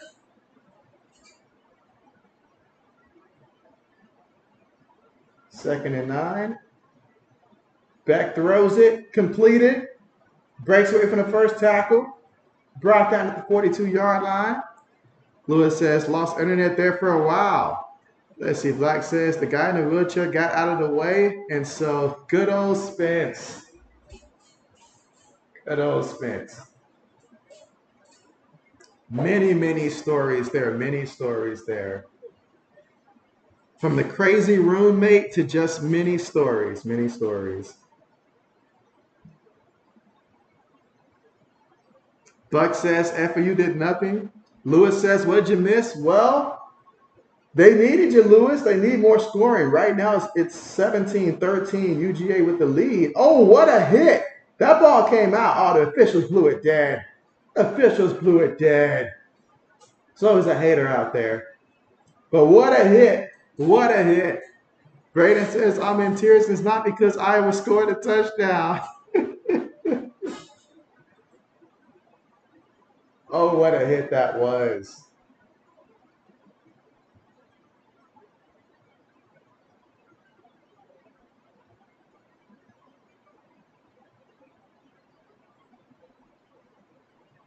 Lewis says, I'll catch up. How many more points do you need to reach the over? All right, second and 10. Out of the shotgun, back. Throws it. Gets the completion there. I feel like anytime he goes deep, it's completed. And that was McConkey with the catch. First and goal coming up. 2 minutes, 25 seconds to go. Brayden says, wow, what a throw. He's like, he can use that for his Green Bay Packers crowd actually right now.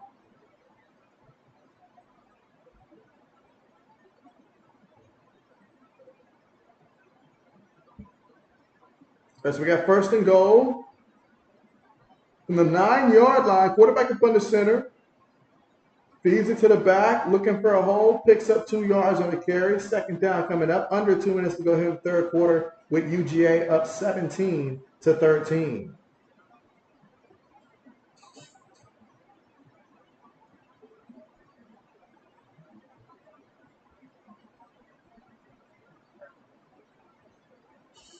Lewis says a long 24. Oh man, you should have stuck with your initial gut and taken the under, it seems like, as of right now. But hey, we'll see. We're at the goal line here. Second and goal, shotgun, Beck. Beck's going to keep it himself here. And yeah, he's just going to pick up maybe 3 yards on the play. Third down coming up.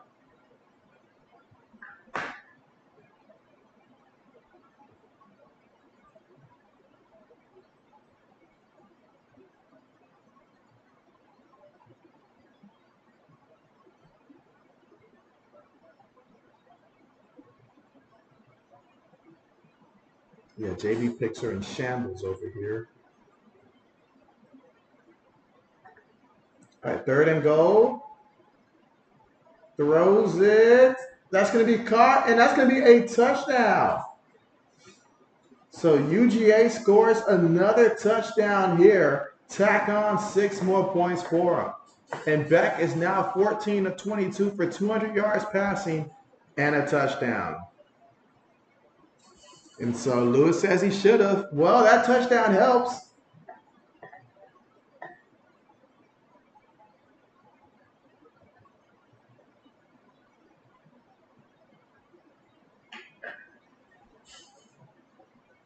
Make that 205 now. Kick is up. Is good. All right, I need Beck to stay under 300 yards here. So I'm going to need Mizzou to put out a long drive here.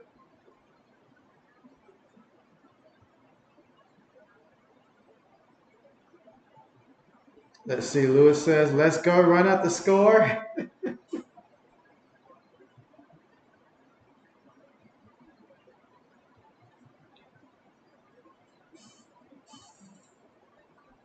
right, trying to see what games are playing now that might be heading to halftime.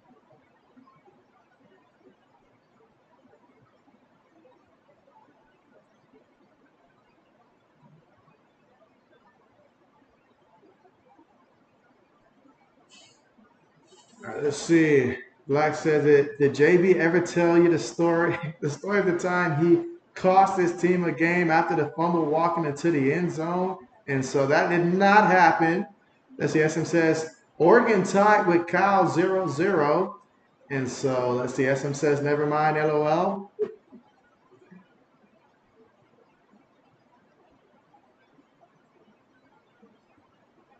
Yeah, that did not happen. But what did happen is that one time, Black Medicine, he was the scout team quarterback, and we found out quickly that that was not going to work.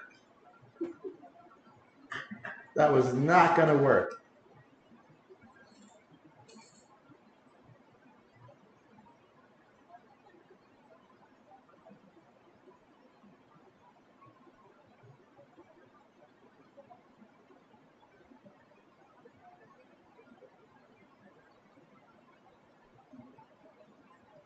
That Memphis and South Florida game, a high-scoring game. Memphis is 52. South Florida has 42, and they're in the fourth quarter with over 12 minutes to go. So that's a high-scoring game in that matchup. Again, that is Memphis and South Florida. All right, so we got 38 seconds remaining here in the third quarter. Let's see. Black says JB had to walk back to school. Coach wouldn't let him on the bus.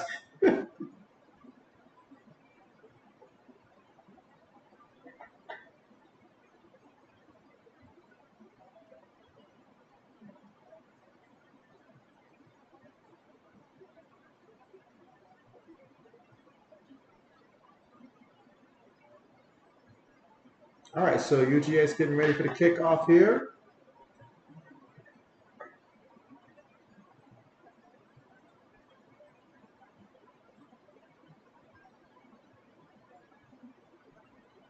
All right, so let's see. Mizzou's down right now, 24-13 here. So let's see. You said we should have looked at some overs for the Memphis game. And so, yes, I'm still kicking myself about the Syracuse game. I literally had it. I took the over on the quarterback, backup quarterback scrambling yards. He finished with 67, and the over under was at 73. And so he had like 44 at halftime when I placed it. And so I thought, since he can't pass, I figured he'd run. But nah, he decided to go out there and throw four interceptions. Four interceptions. Anyways, 1st and 10. Feeds it to the back here, and he's going to pick up about 3 yards. Oh, that's going to draw a penalty right there. That's going to draw a penalty, and you just can't do it. You just can't do it.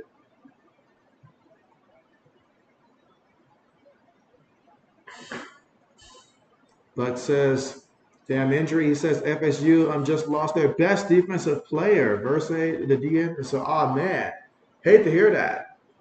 Like, what type of injury does he have?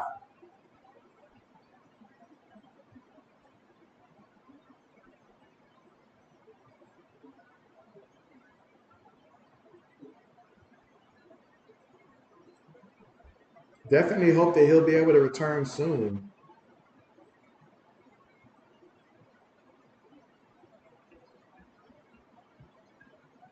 And again, 30 seconds left to go here in the third quarter. Cook throws one up there, incomplete. With 21 seconds to go here in the third.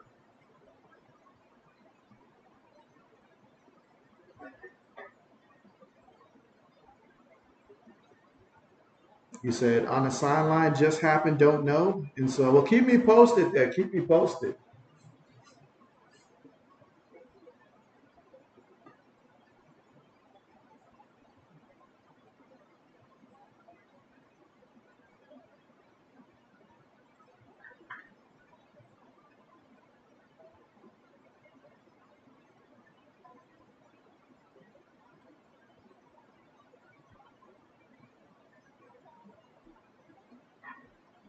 And quarterback's gonna keep it himself here. Got back to the line of scrimmage. That's it.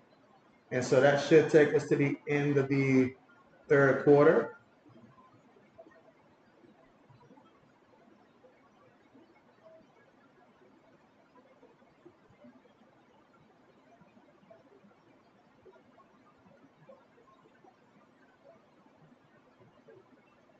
All right, so we're at the end of the third quarter.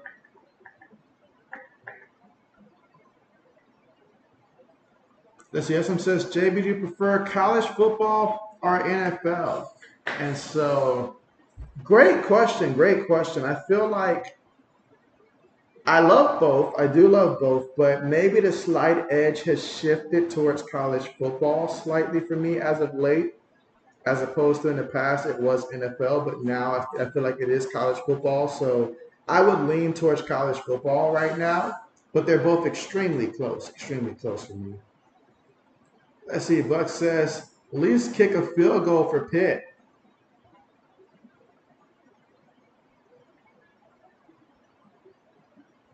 All right, but we're about to have the fourth quarter starting this one, and UGA is up 24-13.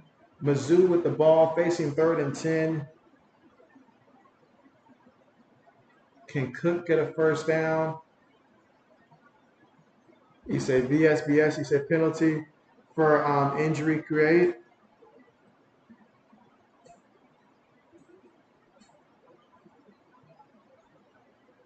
Yeah, JB's just checking out some of his picks here. Uh,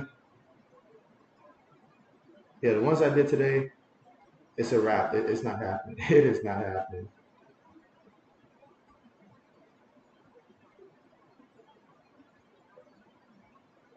And so Buck says boo.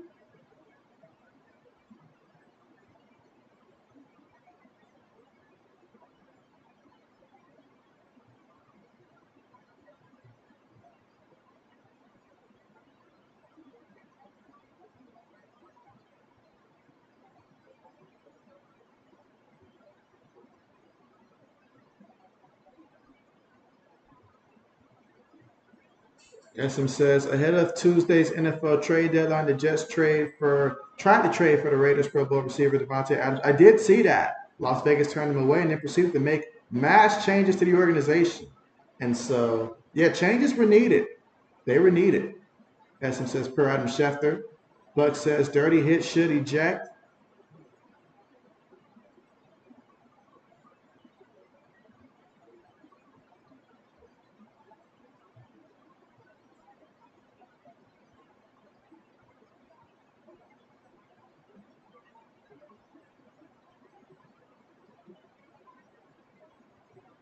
And with 1 quarter remaining,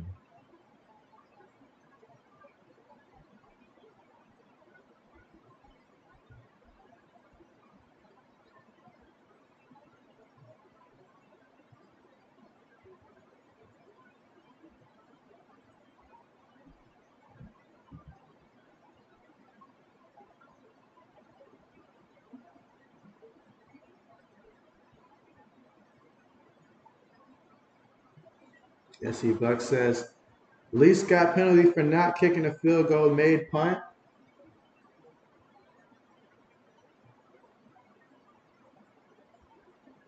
All right, so Jamon heads to the sideline. Sorry, to the locker room. So big third down here from Mizzou. 3rd and 10.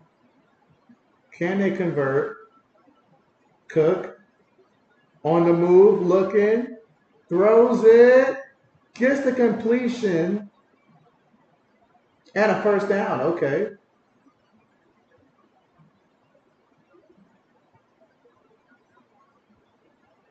SM says Raiders should have traded Devontae, but maybe the Jets lowballed them. Well, you got him under contract for a while. You paid him a lot of money and stuff like that. So if you're looking to rebuild and you want to contend sometime in the future, then I don't know, maybe it makes sense to keep him. Unless you get a really good trade offer. That's the only exception. You get a really good trade offer that can really set you up for the future. 2nd and 5. Feeds it to the back. And he's going to pick up the first down. I mean, this is basically what Devontae Adams asked for. He asked to be traded and stuff like that. So he got traded to the Raiders. And so now he's suffering the consequences of his decision.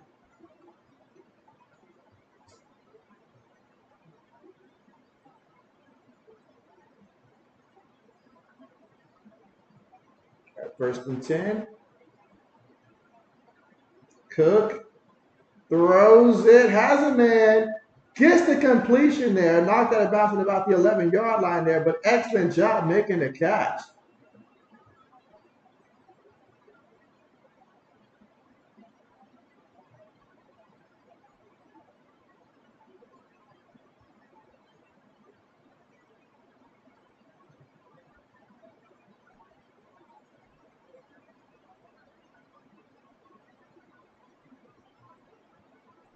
All right, so from about the 12-yard line,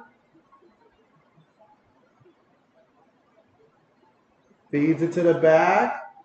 Oh, yeah, there was nothing there. All I seen was red jerseys. Not even a single lineman in front that time, it felt like.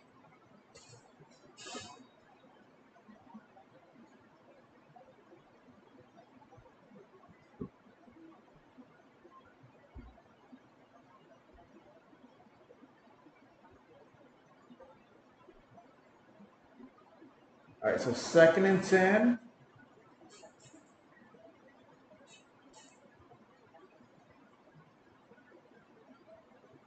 Looking to the sideline.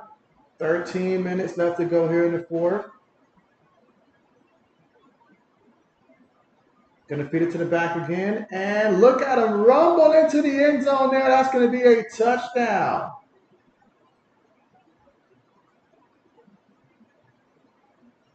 So how about that? Touchdown Mizzou. SM says facts. Reap what you sow. And so, yes, he really wanted out of Green Bay. So he got out of Green Bay here. So, and he wanted to get paid. He's getting paid. And so Can't get his cake and ice cream too, apparently. Lewis says yes. He says this is what he needed. And now the 2-point attempt.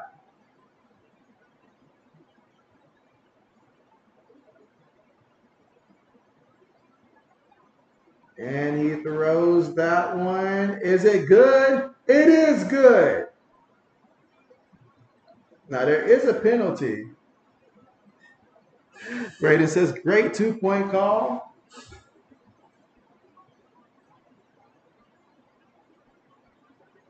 And it would have been a free play anyways there. So 2-point conversion is good. So 24-21 right now. So here in the fourth quarter, 12 minutes, 50 seconds to go.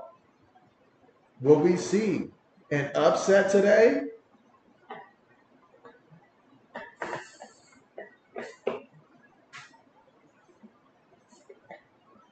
Lewis says yes.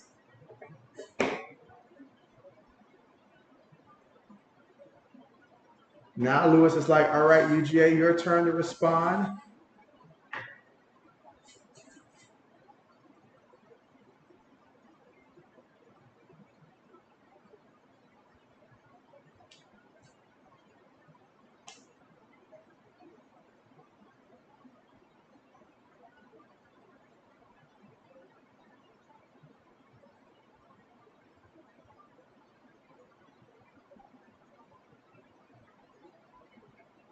All right, I need UGA to come out looking to run that ball and run some clock.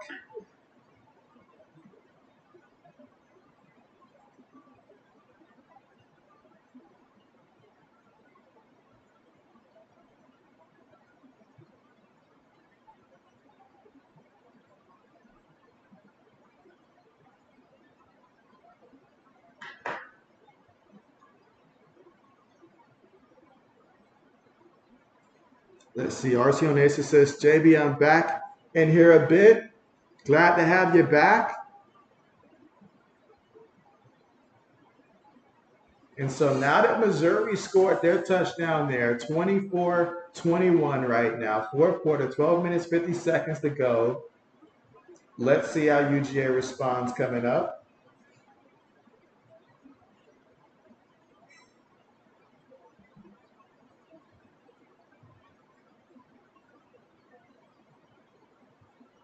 Clicks with 219 total yards.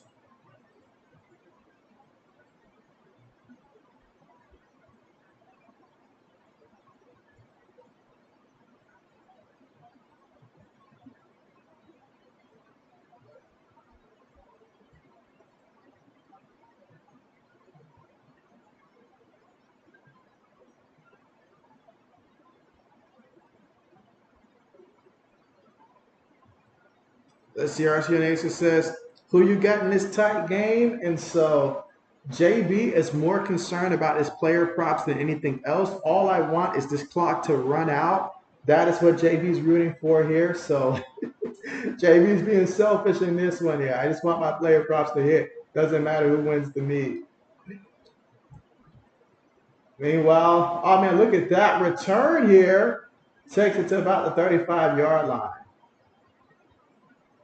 I'm saying less passing, more running.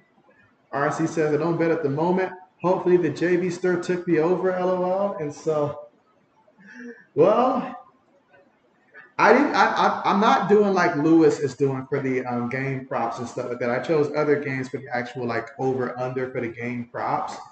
But I did take the under for Beck passing yards before the game, which was placed at 300. He's got 205, so I need him to stay under 300. And also, yeah, that'd be a good start. Beck throws it, gets the every time he throws it, it's a completion, and it's at least 10 yards here. Lewis says, "Let's go, dog, score."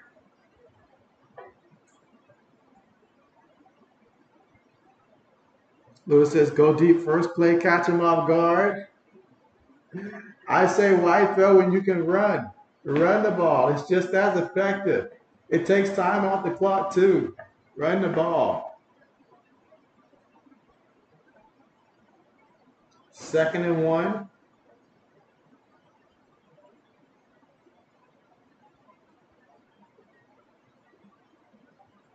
Feeds it to the back, and he's going to get the first down, picked up a yard on the play. Under 12 minutes to go here in the 4th quarter.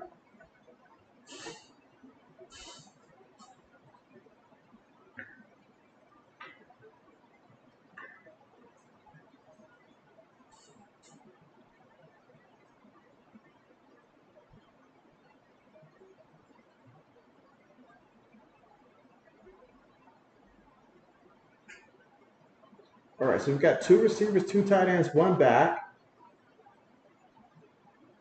Throws it, gets the completion. Oh my goodness. All the way down to the 31-yard line.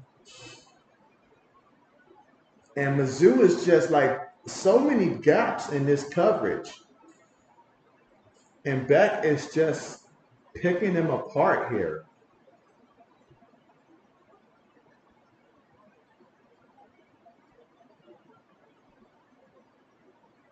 Brandon says 7-0 Iowa with 5 minutes left. Still 5 minutes left.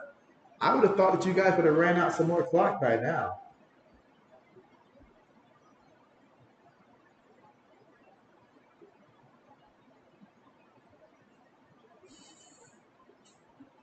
Quick pass, caught, and he's going to get brought down here, picked up maybe a yard in the play.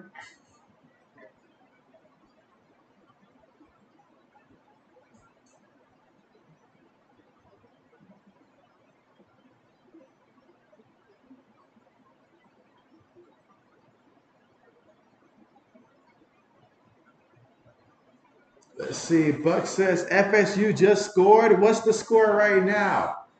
Lewis says easy under Iowa. And so Buck says 17, Florida State and Pittsburgh at 7. Okay. Oh, we got a trick play coming back. Looking back. Throws it. Incomplete.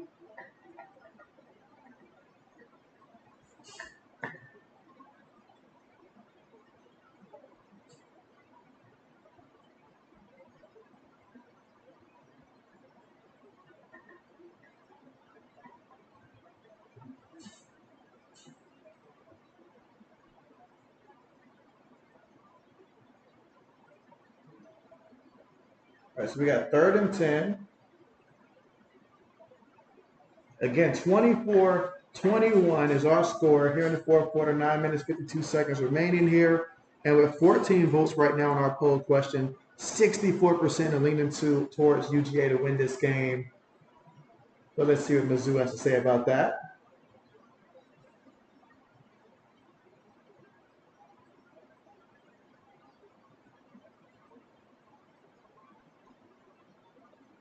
Gets it out of the shotgun. Throws it incomplete. But there is a penalty here. There is a penalty.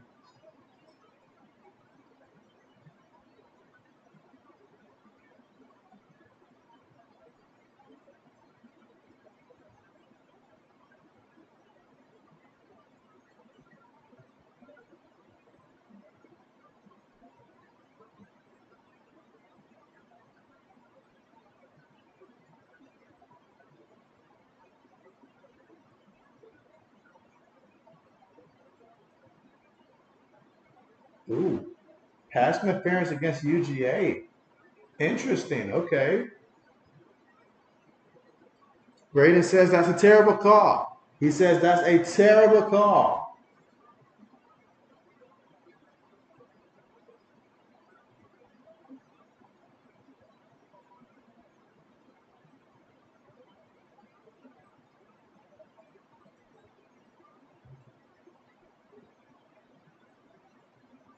Wow.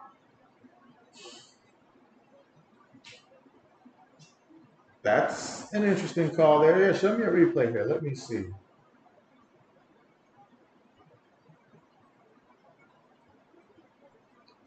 Wow. Wow.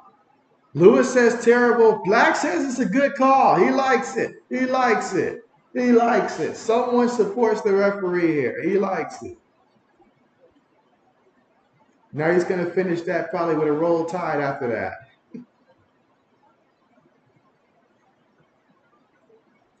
And you can just see the disbelief on the fans' faces. Like they do not like that call.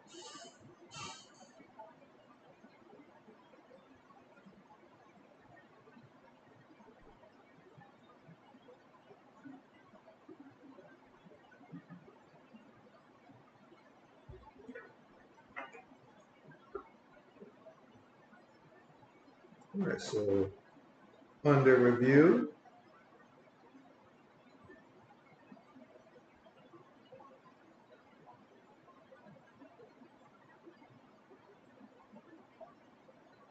Braden says I was talking about the pass interference call on Mizzou. And so let's see. Lewis says the refs have the under. The refs have the under is what Lewis says. Let's see. Black says, okay, you still up? And so, okay. And that's what, 21-17, I see.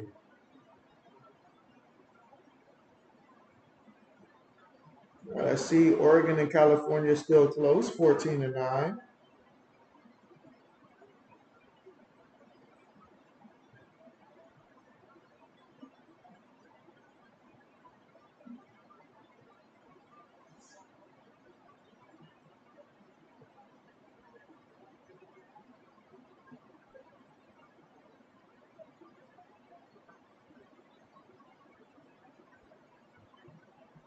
All right, now we're showing a little bit too much replays here. We need to get on with the action of the game here.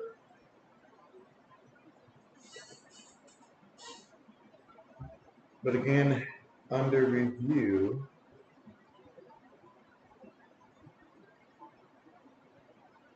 Yeah, that was a weird call there. That was a weird one.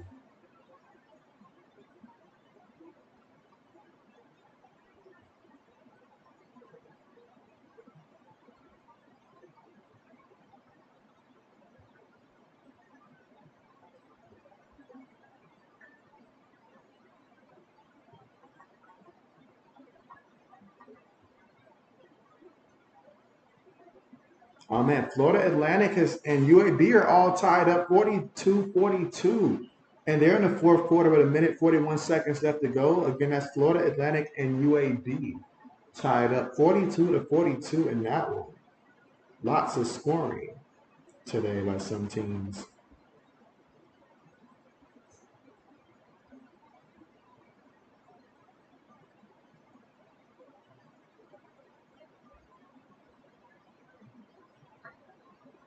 Ooh, so they overturned the call there. They overturned the call. Lewis must have said some very convincing stuff to them to get them to overturn that call. Okay. Referees don't usually admit that they're wrong.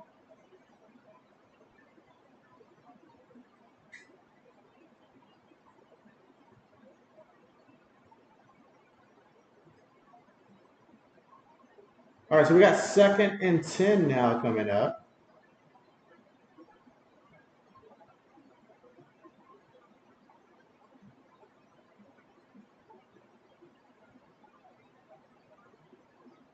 Gets the snap back, throws it. Incomplete. They're calling a good amount of passing plays.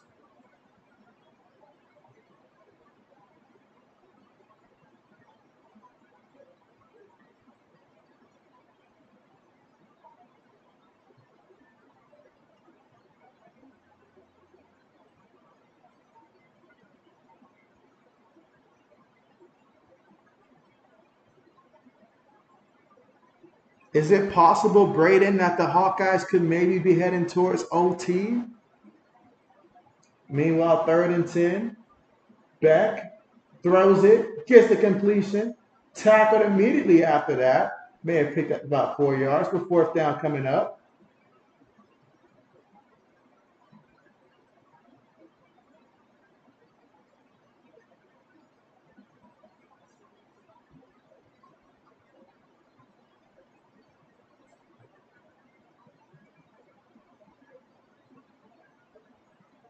All right, so we got the field goal unit coming up here for a 30-yard field goal attempt by Peyton Woodring.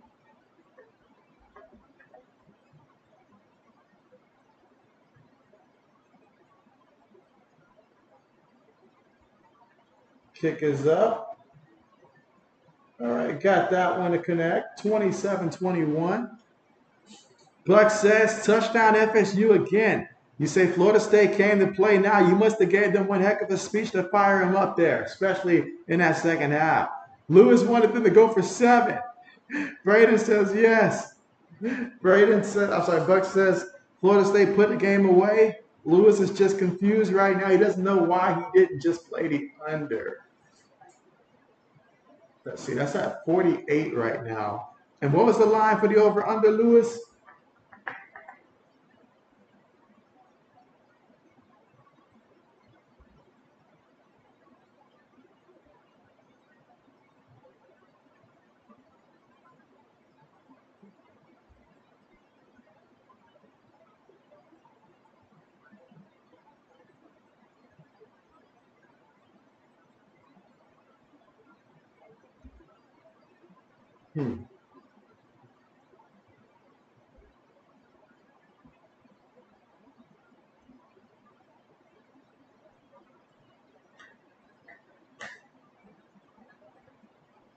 All right, so Oregon and Kyle 10-9 at the end of the first quarter. Lewis says need a touchdown. You got it at 54. And so, okay. 48. All right, so you need another touchdown. Okay. In this game, that should very well happen. You know what? If they take it to the house, I'm cool with that. I'm cool with that.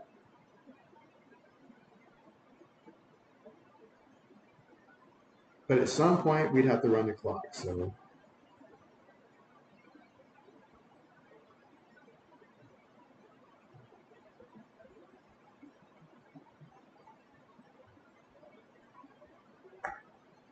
Braden says touchdown Northwestern. Are they going to go for 2? Will they go for 2, Braden? If I was Northwestern, I'd go for 2. The last thing I want is an overtime match with 2 teams with no offense. So, go for 2.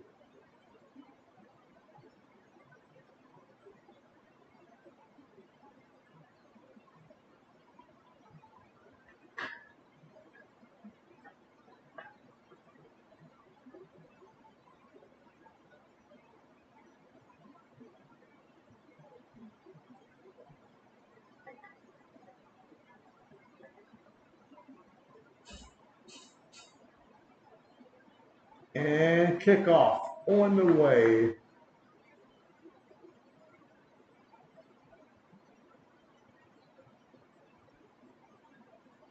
Buck says, happy Florida State doing good now. And so Lewis says, yes, go for 2. No OT. No OT. And so California out here fighting teams hard last couple of weeks.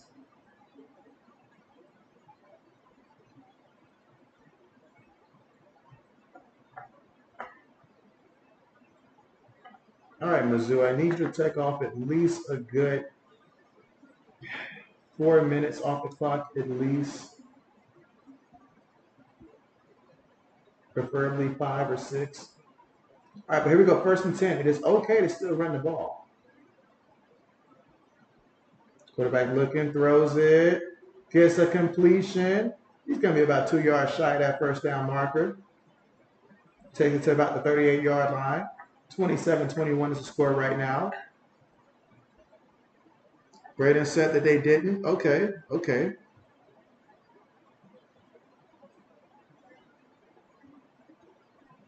Ooh, look at this. What an excellent burst. Takes it all the way to midfield.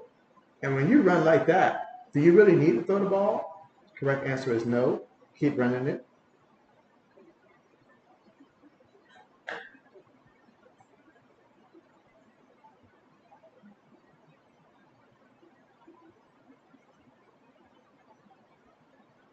All right, so 1st and 10, 8 minutes and 9 seconds to go here in the 4th quarter. Mizzou down by 6. They're in a shotgun, 3 receivers, bottom of the screen.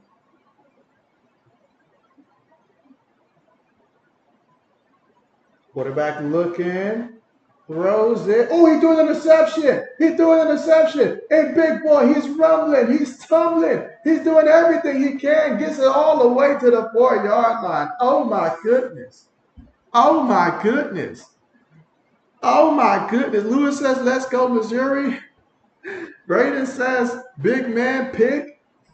And so, yes, it stuck to his gut there. He just stuck to it. And he just kept rumbling all the way to about that 5-yard line. Get out of his way. Now, there is a penalty. Some referee somewhere has to have his face seen somewhere. So they're going to call a penalty.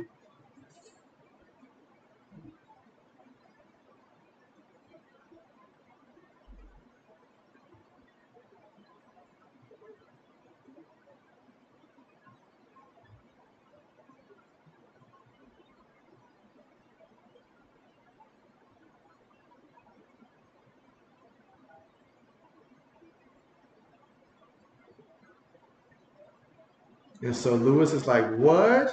He said, where is the ball? Where is the ball at? That's what we all want to know. Where is the ball at?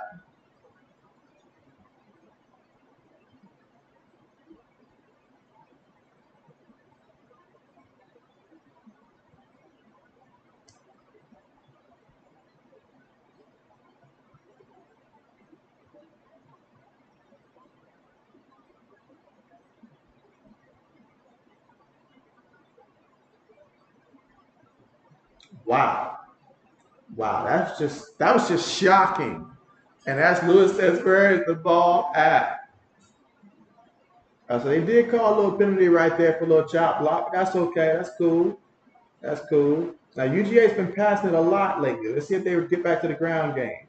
And that's exactly what they do here. And it's working. He's at the 40. He's at the 50. Brought down at the 48-yard line of Bazoo. What a big carry there for Edwards. 7 minutes and 30 seconds left to go.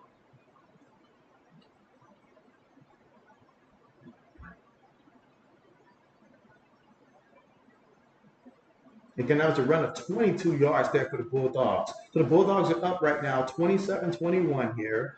And so obviously, yes, they want to score here. But if you can take time off as well as you move that ball, that'll be great.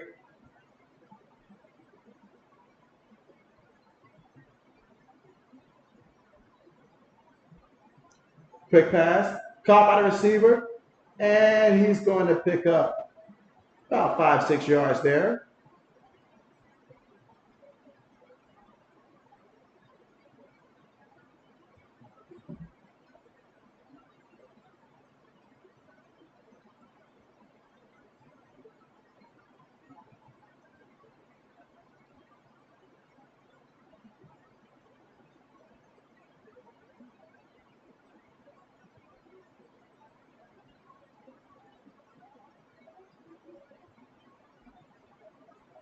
Second and 4.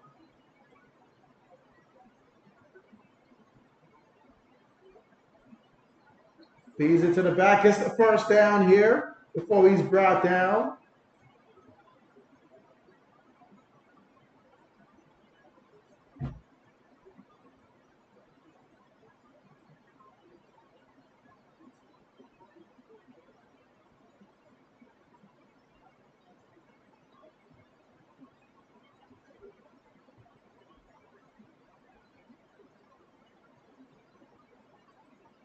Five minutes and 42 seconds to go here in the fourth.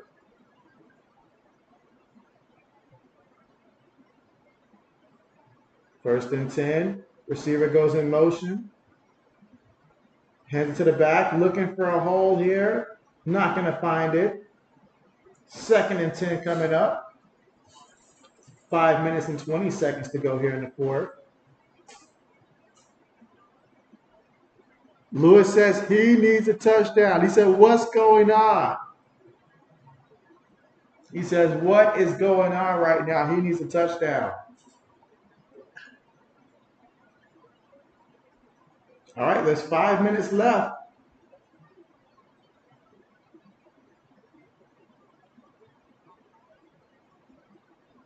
All right, so the ball right now at the 35-yard line of the Missouri Tigers here. UGA gets the snap, back, looking, back, throws it, incomplete.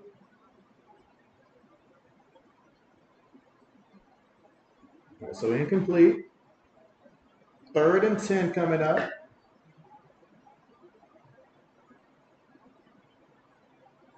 So ball was tipped on that one. Okay.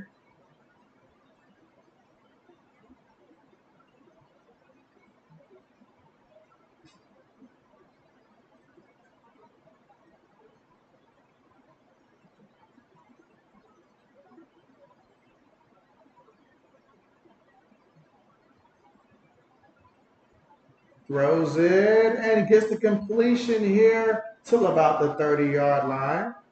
4th down coming up.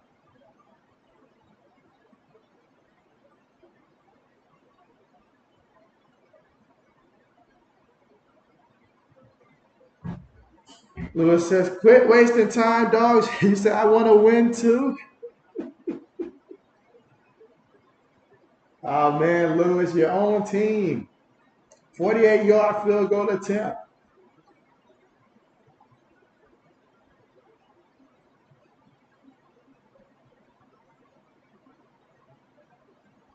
Kick is on the way, and it is good. Tack on 3 more points for UGA. So 30-21 here in the 4th quarter with 3 minutes and 57 seconds remaining. UGA converts on the 4th field goal attempt and gets 3 more points. But Lewis says it's not enough. He says it's not enough. So he needs Missouri to come out here and score.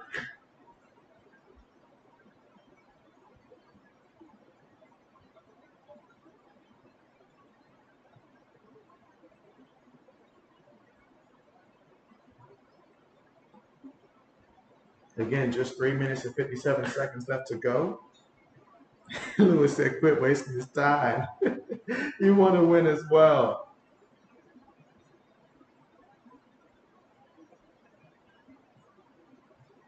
Now, Mizzou, let's see.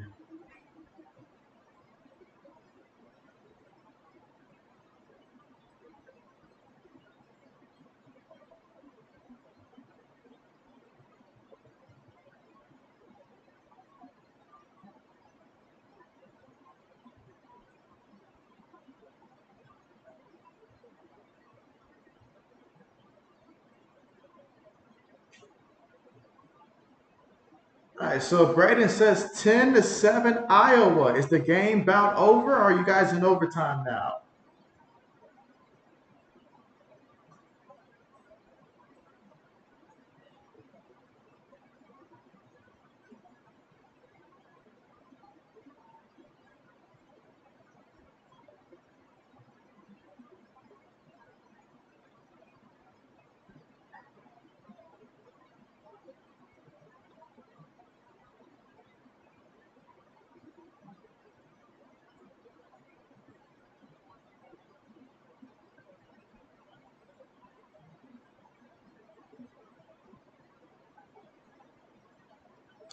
All right, so Lewis says, come on, Missouri, go get a touchdown or throw a pick 6. He says something like that.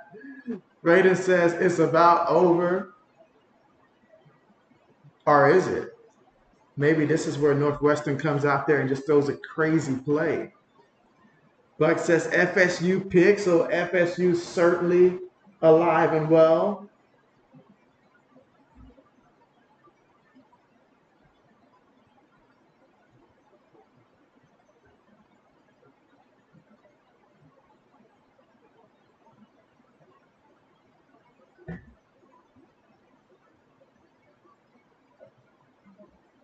Let's see, Braden says 24-21 Oklahoma State. Okay. So Oklahoma State with the lead. Okay. All right, so here we go. 1st and 10 here. See what this UGA defense can do here. Try to close things out. Meanwhile, Mizzou trying to move the ball here. They got all 3 timeouts also. Cook looking, throws it. Incomplete. Braden says 14 seconds left in the Iowa game.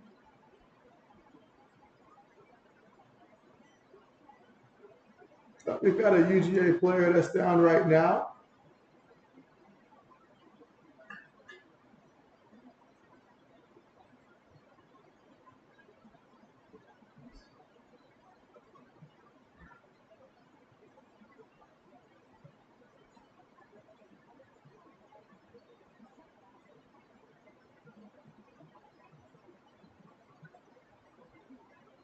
All right, so we are at the commercial here thanks to the injured player for the Bulldogs.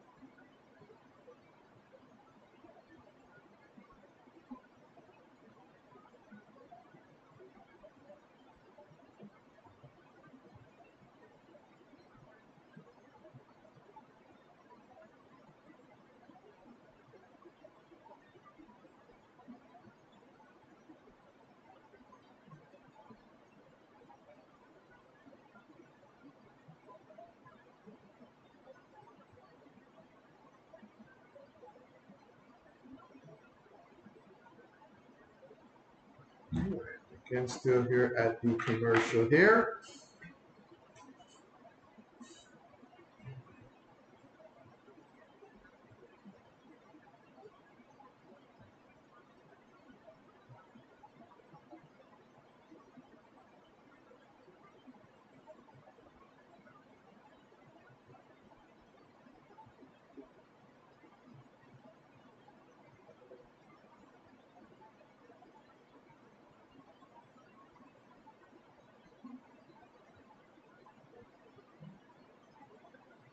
Let's see, Buck says Florida State.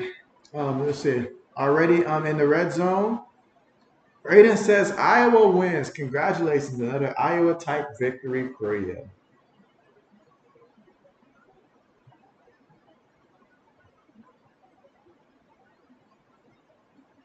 It's got to feel good, Braden.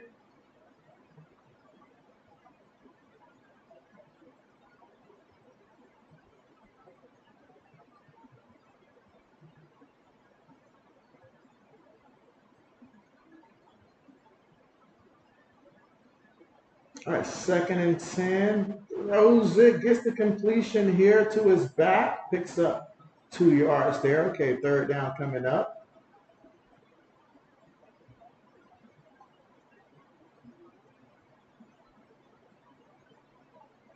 So we have a 3rd and 8 situation here.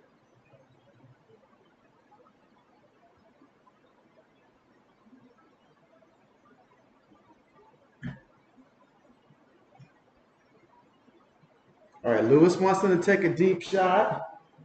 Throws one up there. Gets the completion and a 1st down.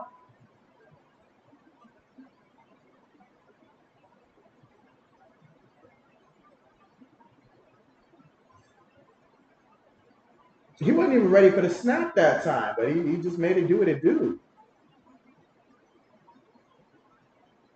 1st and 10. Throws it and incomplete. 3 minutes left to go here in the 4th quarter.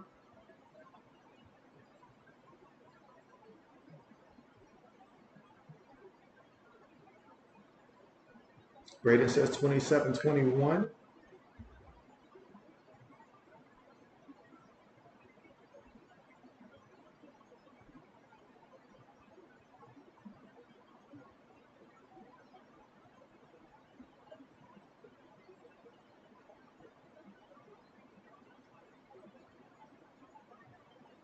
Cook feeling the pressure, moving. Gets brought down for the sack there. Great job just holding on to the ball there. I thought he was going to fumble it.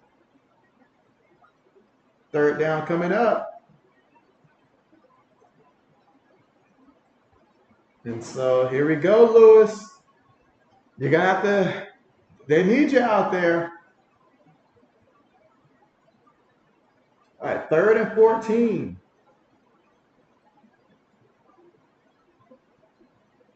On the move, throws it, incomplete. Incomplete. Fourth down coming up.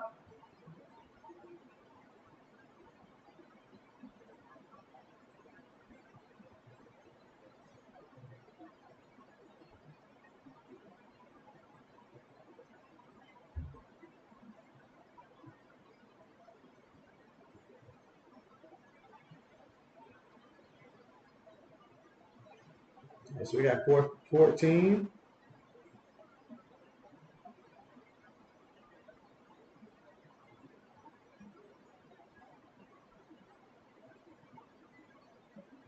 Throws it. Gets the completion. Where did he go out of bounds at? Is it a first? They say it's a first.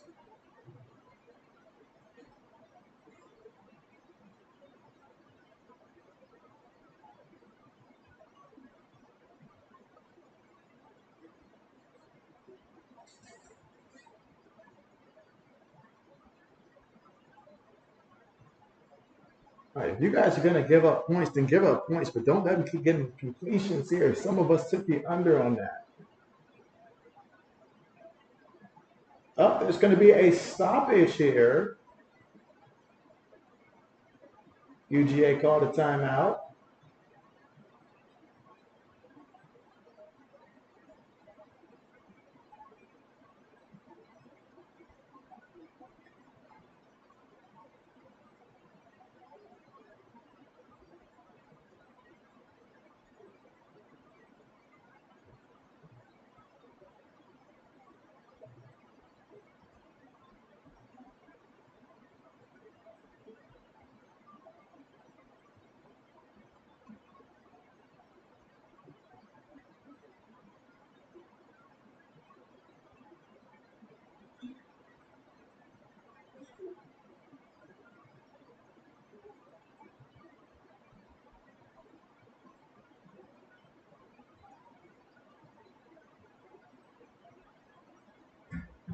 Lewis says, geez, this game. And so he got that one on fourth down there. And so that was big. That was really big right there to get that fourth down conversion here.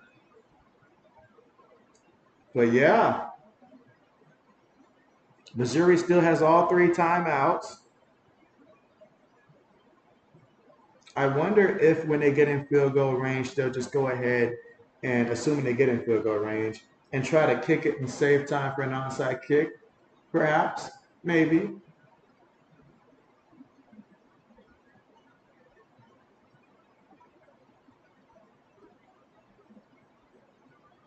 All right, so it looks like the officials are checking to see if he did indeed get the first down.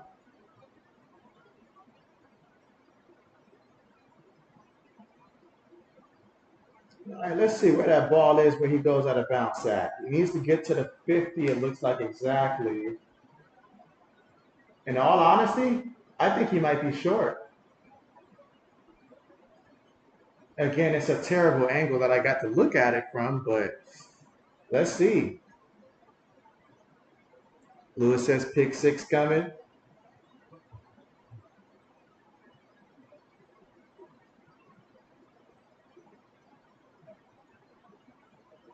So looking at where that ball is, I don't know if you got that for sure. Now, it may not be enough evidence to overturn it since they already called it a first, but I don't know. All right, the official's about to clarify some things. All right, he says the play stands.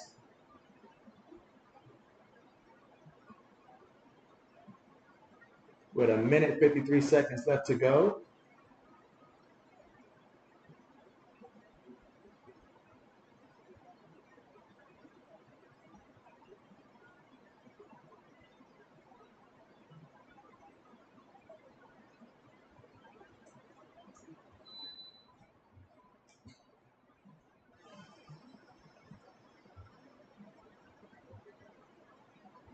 All right, first and 10.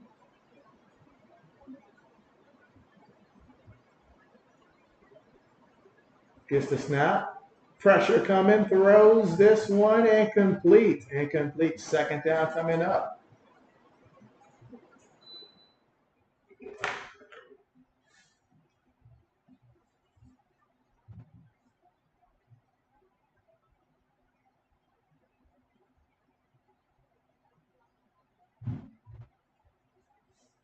All right, so it's 2nd and 10.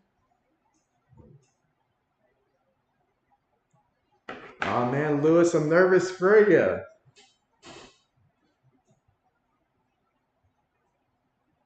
Gets the snap, throws it, incomplete.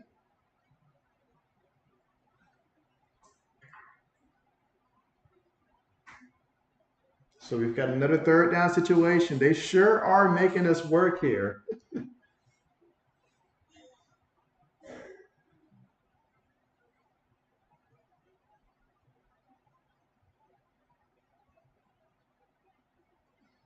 Braden says 27-24, Oklahoma State. Okay, so once again with the lead. How much time left in that one, Braden? All right, so we got 3rd and 10.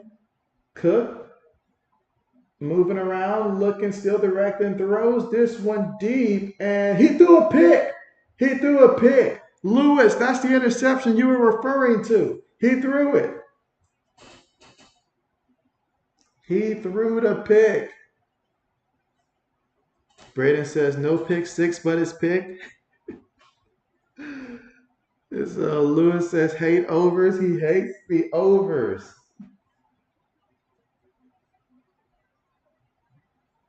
Well, Lewis, I mean, if you would have stuck with your initial gut, you may have gotten it.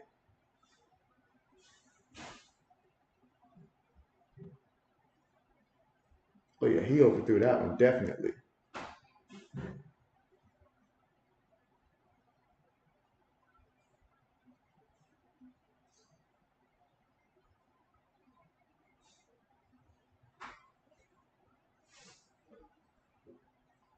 And so Cook, he knows that he messed up.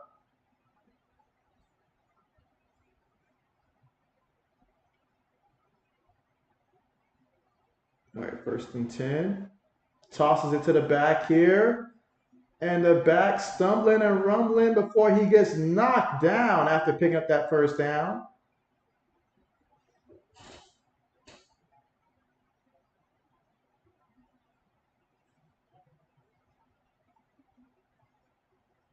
A minute 29 left to go. There is a Missouri player down.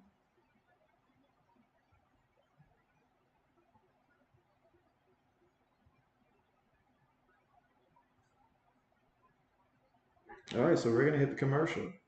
Again, that was an 18-yard run there by Edwards. He's got 15 carries for 73 yards. Lewis says, take one to the house. He's begging his team to take one to the house.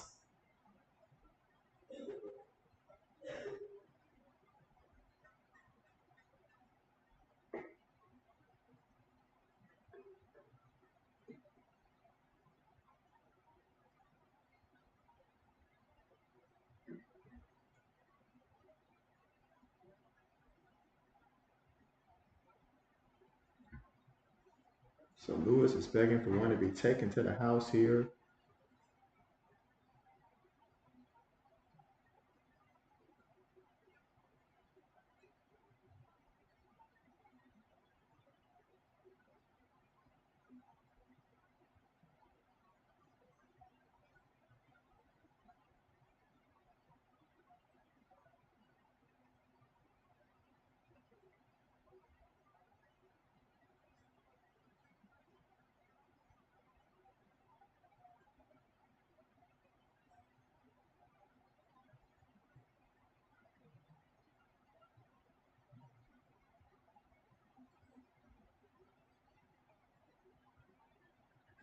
All right, so Missouri still has all 3 timeouts.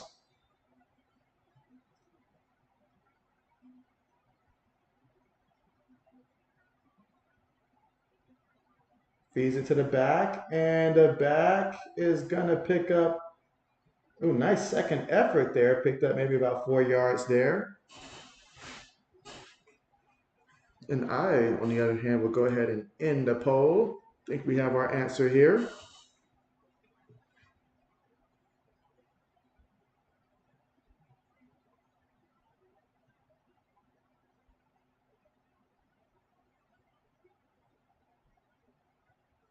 All right, looks like they're going to come out in victory formation to take a knee. as Missouri shows no interest in trying to burn those timeouts. They understand when they've lost.